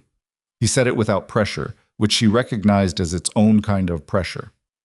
And there are people who understand completely if that answer is no. She looked at the document. Her name, her original name, the one she hadn't thought about in 4 years, was in the header. Next to it, her service designation. And below that, a line of text that said, status, corrected, active duty honorable, service recognized. She thought about the corridor last night. The dog in the trauma bay. Dermot in Bay 3, 58 years old, looking smaller after an honest conversation. Teo running toward her with Danny's account. Okafor and the good coffee. Gar on a stool saying, I've been wrong about some things. She thought about what it had felt like to be the nurse nobody looked at twice, and whether that invisibility had been a loss or a kind of protection she'd needed and taken. I'll do the debrief, she said. Everything I have on last night and everything relevant from before. She paused. The other question, coming back into a capacity, I'm not ready to answer that today. Harwick nodded, like he'd expected that. That's a reasonable position. I'm a nurse, she said. That's real. That's not going away regardless of what that document says. I know, he said. I'm not asking you to make it go away. He looked at her steadily. The record correction happens regardless of your decision on the other question. It's not conditional. You're owed it, and it's being done. She picked up the document, read it through, all of it, every clause, the way you read things that have your name on them in institutional context. It was what he'd said it was. She set it down. Okay, she said. Okay to the debrief? Okay to everything you've described, she said. Today on Stell and last night's events. The rest of the debrief on a schedule we can establish next week. She looked at him. I'm finishing my shift today. I have a patient I need to follow up on. Harwick looked at her for a moment. Then he did something she hadn't seen yet. He smiled, small and genuine, the expression of a man who found the thing in front of him legitimately surprising after a career in which few things were. Of course, he said. Warren Stell was processed through federal intake at 4:17 that afternoon. Mara wasn't there for it. She was in the trauma department, following up on Dermot's consult scheduling, making sure the gastroenterology referral had gone through correctly and that the paperwork had been routed to his primary care physician. She knew about Stell's processing because Driscoll texted her a single line at 4:22. Stell in custody. Charges formal as of 4:17. 3 counts federal, 2 counts conspiracy, more to follow. She read it at the nurse's station and set her phone down and finished the consult note. The charges, as they eventually became public over the following days, were substantial. Warren Stell, federal conspiracy, trafficking in classified intelligence, solicitation of interference with a federal investigation, 2 counts of criminal endangerment in connection with the convoy attack on Danny Rourke. His network, 6 months of patient federal work plus the thread that had unraveled through Pallard and Birch and Alderley in a single night, had been operating across 4 states and 3 naval zones.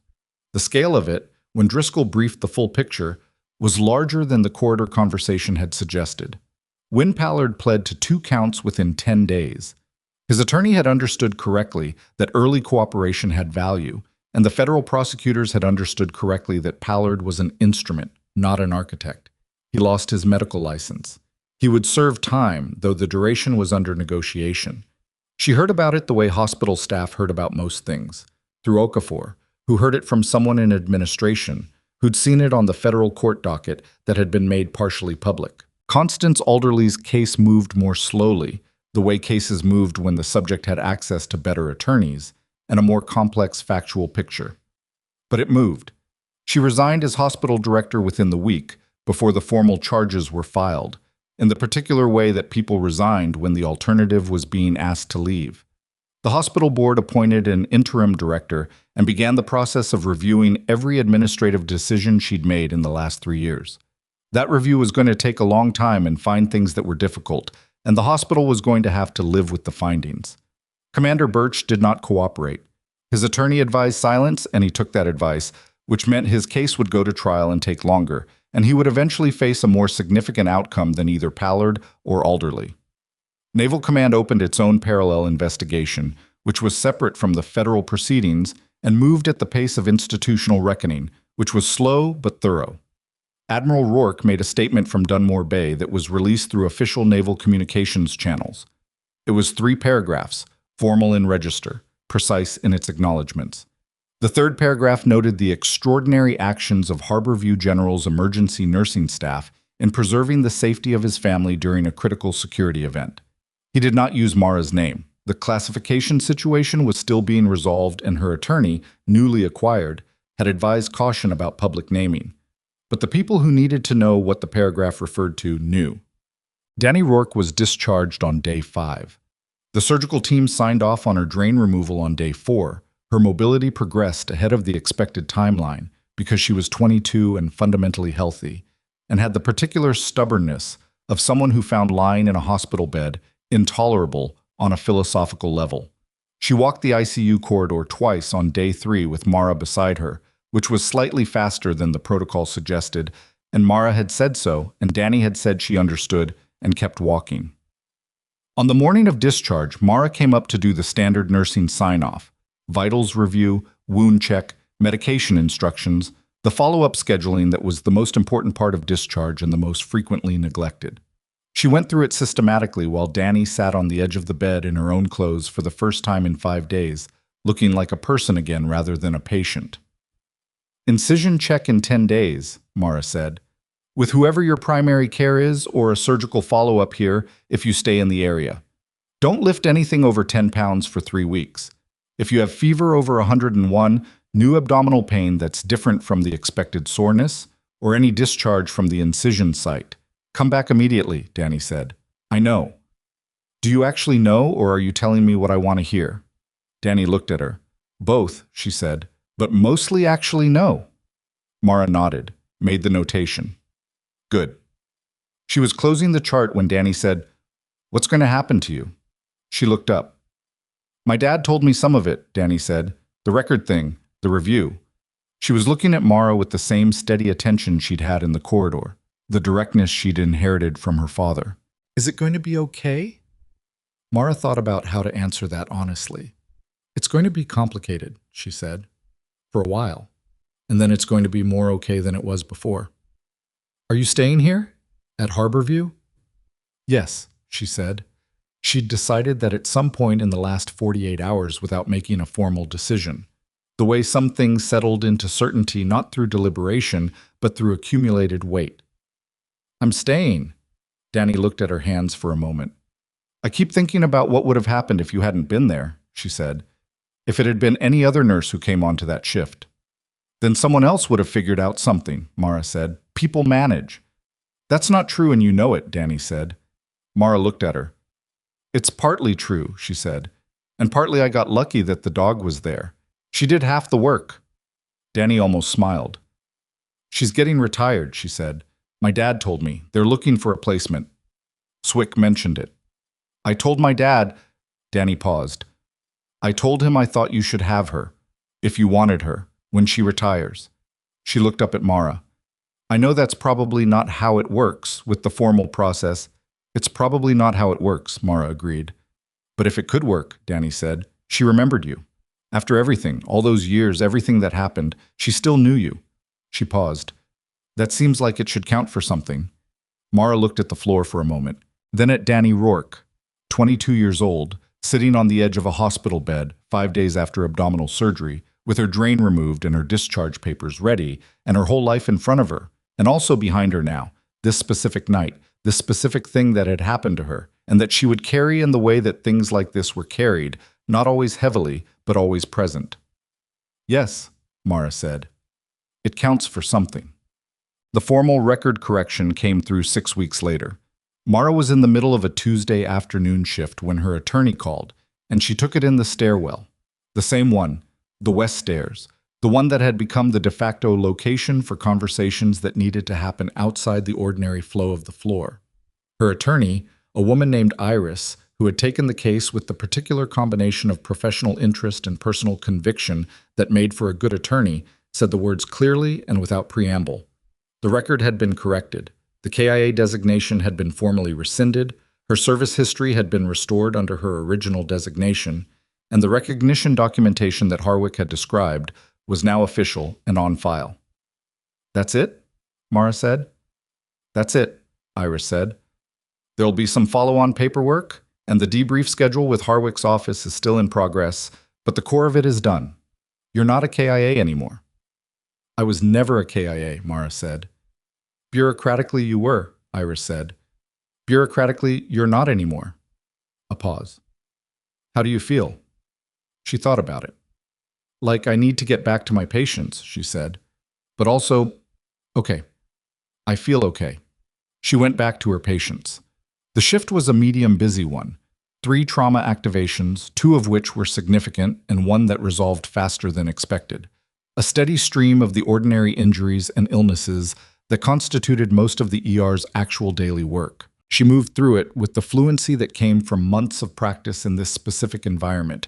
She knew where everything was now, knew the rhythms of the department, knew which equipment ran slow and which supply cabinet stuck, and how Okafor organized the overnight handoffs, and what Dr. Gar's expression looked like when he was working through a clinical problem versus when he was already certain. Gar found her at 5, near the end of the shift. He set a printed sheet on the desk beside her without ceremony. Department memo formatting, administrative header. Staff recognition, he said, goes in the quarterly newsletter. HR drafts them. I reviewed it. If anything's wrong factually, tell me. She picked it up and read it. It was brief, 2 paragraphs. Her name, a description of her actions during an extraordinary medical emergency involving a complex security situation. Professional, measured, the language that institutional recognitions used when they were trying to be both accurate and careful. It was not sufficient to describe what had happened. It also was not wrong. It's fine, she said. There's also going to be a department meeting next week, he said. I'm going to say some things in front of the team that I should have said earlier, about how this department treats clinical observations from nursing staff and whose input gets weighted how in assessment discussions. He looked at her directly. I'm not doing it because of last week. I'm doing it because last week clarified something I should have clarified a long time ago. Okay, she said. You're not going to make this easy for me, are you? He said. I wasn't aware you needed me to, she said. He almost smiled. No, he said. I suppose I don't. He picked up the next chart. Good shift today. Yes, she said. It was. Zeta's retirement was finalized on a Thursday in November, 8 weeks after the night that had started everything. The formal placement process had moved through channels, as Danny had predicted it would, in the particular way that military administrative processes moved, methodically, with documentation at each stage, with sign-offs from the relevant command authorities. Admiral Rourke had, through his office, submitted a formal placement recommendation. The K-9 program had processed it.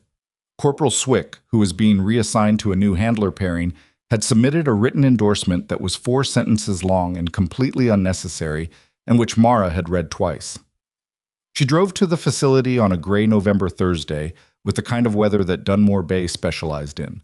Low clouds, steady rain, the bay invisible behind the overcast. The facility was 40 minutes north up the coast highway, a clean and well-maintained operation run by the program's retirement coordinator, a retired handler named Gus, who had the direct warmth of someone who had spent 30 years caring about animals professionally and had not become cynical about it. He walked her through the paperwork, which took 20 minutes and covered veterinary history, behavioral profile, dietary requirements, exercise needs, and the specific accommodations for Zeta's right rear joint, which had been diagnosed as moderate degenerative change and was being managed with medication and a modified activity protocol. She's a good dog, Gus said, which was the most significant thing he could have said, and he knew it. She's been unsettled since the deployment ended. Some of them are, when the work stops. They need something to orient to. He looked at Mara. She'll settle for you. She already knows you. Yes, Mara said. He brought Zeta out. She came through the door at a measured pace. Not the tactical purposefulness of the trauma bay, something quieter. She was wearing a regular collar now, no tactical vest, and the absence of the gear made her look both smaller and more herself. Her gray muzzle, her careful ears, the slight favoring of the right rear that was barely visible if you weren't looking for it, and obvious once you were. She came directly to Mara, sat down, looked up. The same eyes that had tracked across the trauma bay and found her in the corner of the room and known, with the certainty of 12 years of trained instinct, and whatever animals carried that wasn't instinct, that this was the person. Mara crouched down, put both hands on either side of Zeta's face. The dog leaned in. All the weight of her, all the years of her, pressing into the contact with the total commitment of an animal that had been waiting for something and had stopped waiting. "Hey," Mara said, very quietly. "Hey, I've got you." Zeta made a sound low in her chest, not the warning sound from the trauma bay. Something different. The sound an animal made when the thing it had been carrying was allowed to put down. Mara sat on the floor of the facility, which was not dignified, and she didn't care, and she held the dog for a while. Gus had the sense to find somewhere else to be. Outside, the rain kept coming in off the bay, consistent and indifferent and coastal. The weather of a city that had been here before everything that had happened and would be here after. Inside, it was warm and quiet and sufficient. She drove back to Dunmore Bay with Zeta in the back seat, and the dog rode with her head on the center console between the seats and her eyes mostly closed, the posture of an animal that had decided this was acceptable and was allowing itself to rest. The city came up on the coast highway the way it always did. The harbor first, then the lower district, then the hospital on the hill above the bay with its lit windows visible through the rain. She looked at it as she passed. The ordinary nighttime illumination of a building that was always running, always occupied, always in the process of receiving the next person who needed something. She thought about what Harwick had asked her, whether she'd come back into a capacity that used what she knew. She'd told him she wasn't ready to answer that day, which had been true, and she still wasn't ready to answer it definitively, which was also true. There were people who needed what she knew in rooms that weren't hospital corridors. There were situations where the skill set she'd spent 6 years building could do things that other people couldn't do. But there were also patients.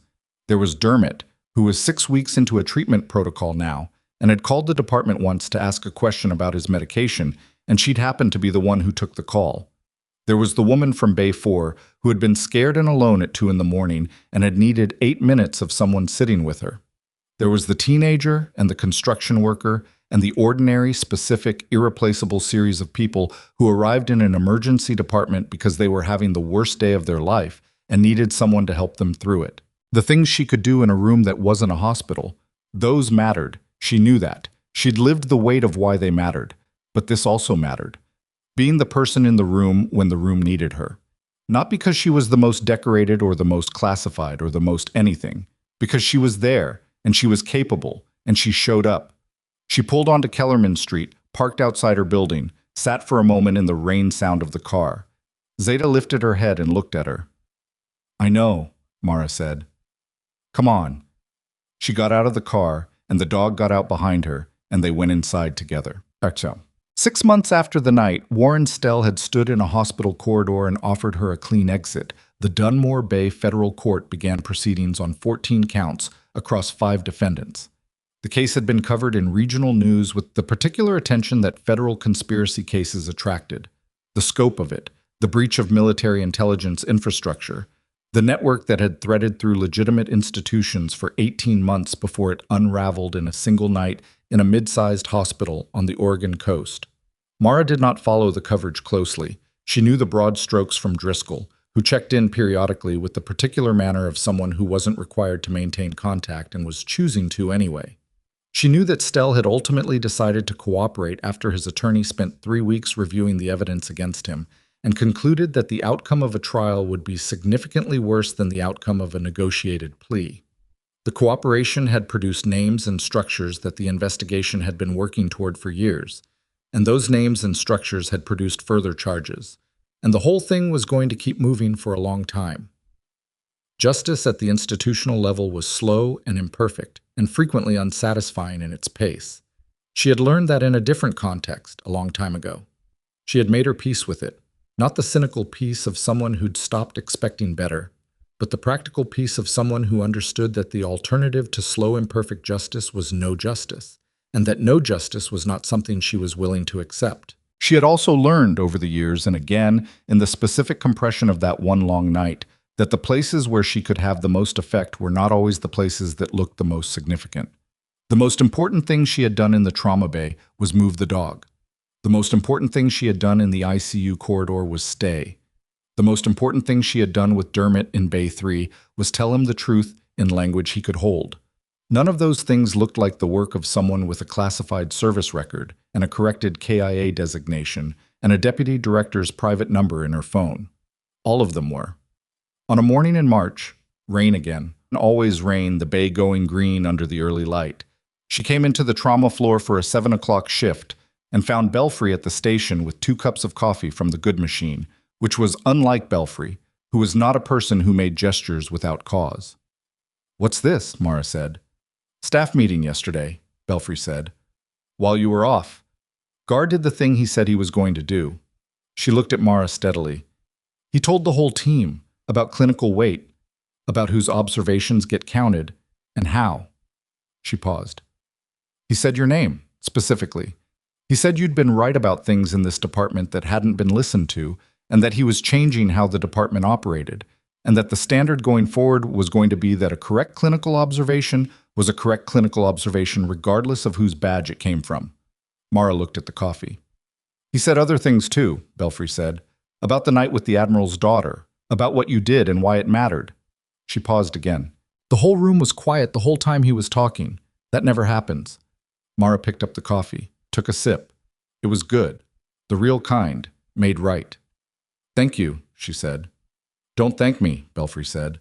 "I just carried the cups. Thank yourself. Or, I don't know. Just take the coffee and go do the thing you do." She took the coffee and went to do the thing she did. The thing about being invisible is that most people experience it as loss. The overlooked nurse, the ignored expertise, the dismissed observation, those are injuries. They accumulate. They cost something that doesn't always get repaid. But there's another side to it. The person who gets dismissed is also the person who gets underestimated, and the person who gets underestimated has a particular kind of freedom, the freedom to see clearly, to move without being tracked, to act without being anticipated. Mara had lived in that space for 8 weeks at Harborview before a rainy night blew the door open, and she understood both its cost and its utility in a way that people who'd always been seen probably didn't. What she'd learned, in the specific way that you learn things through experience rather than reasoning, was this: the value of a person was not located in whether other people had found it yet. It existed independently of recognition. She had been a decorated operative and been invisible. She had been a nurse nobody looked at twice and saved a life in a trauma bay. The capability was the same. The circumstances that surfaced it were different. She had also learned this was harder, and she was still working on it, that the desire to disappear was not the same thing as the desire for peace. She had come to Dunmore Bay to be invisible because invisible felt safe, because safe felt like what she needed after years of the alternative. And that had been true. She had needed it. But invisible had become a habit past the point of necessity, and habits past the point of necessity had a way of becoming their own kind of trap.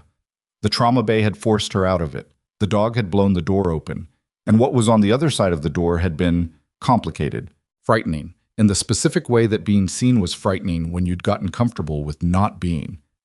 But also, underneath the complication and the fear, real, present, consequential in a way that mattered. The people she worked with now knew her differently than they had in the first 8 weeks. Gar ran the department differently. Belfry asked her questions. Okafor brought her the good coffee on nights when she was clearly running on something smaller than she should be. Teo from the ICU sometimes came down to the trauma floor to find her when something needed a second opinion from someone who would give an honest one. None of that was the life she'd had before. None of it was the classified, high-stakes, adrenaline-structured existence she'd left behind when she erased her name and got a nursing license and moved to a coastal city and tried to become ordinary. It was something else, smaller in certain dimensions and larger in others, messier and more daily and more genuinely connected to the things she'd discovered, somewhere in the middle of 6 years of combat medicine that she actually cared about, which was not the mission or the unit or the classified designation. It was the person on the table, the specific human being who was having the worst moment of their life and needed someone in the room who knew what to do and was willing to do it. She had always been that person. The circumstances had just taken a long time to stop obscuring it. On a Thursday evening in late spring, Mara came home to Kellerman Street to find Zeta asleep on the floor by the window, with her head on her good paw, and the bay visible through the glass behind her, the water going copper in the late light. The dog heard her come in and lifted her head but didn't get up. The joint was better on the medication, but not fully comfortable, and Mara had stopped feeling guilty about letting her rest when she needed to. Zeta watched her come in with the patient, steady attention that she'd had from the first moment in the trauma bay. The look that said, "You. There you are. I've been here." Mara sat on the floor beside her, back against the couch. The bay went on doing what bays did. The light shifting across the water, the boats moving at the far distance, the city going about its early evening. Ordinary, continuous, indifferent to classified records and federal proceedings, and the long, strange night that had changed the shape of things in this building and in her life and in the lives of several people she had come to, in the ordinary way, to care about. She sat there for a while. Zeta put her head in Mara's lap. She put her hand on the dog's neck, felt the breath of her, the warmth, the specific and irreplaceable weight of an old dog who had found her way back to the person she was looking for. Sometimes that was all a thing needed to be. Not a mission, not a record, not a recognition or a reinstatement or a conversation with a deputy director in a conference room on the Oregon coast. Just here, found, still standing. That was enough. That was, when she thought about it carefully,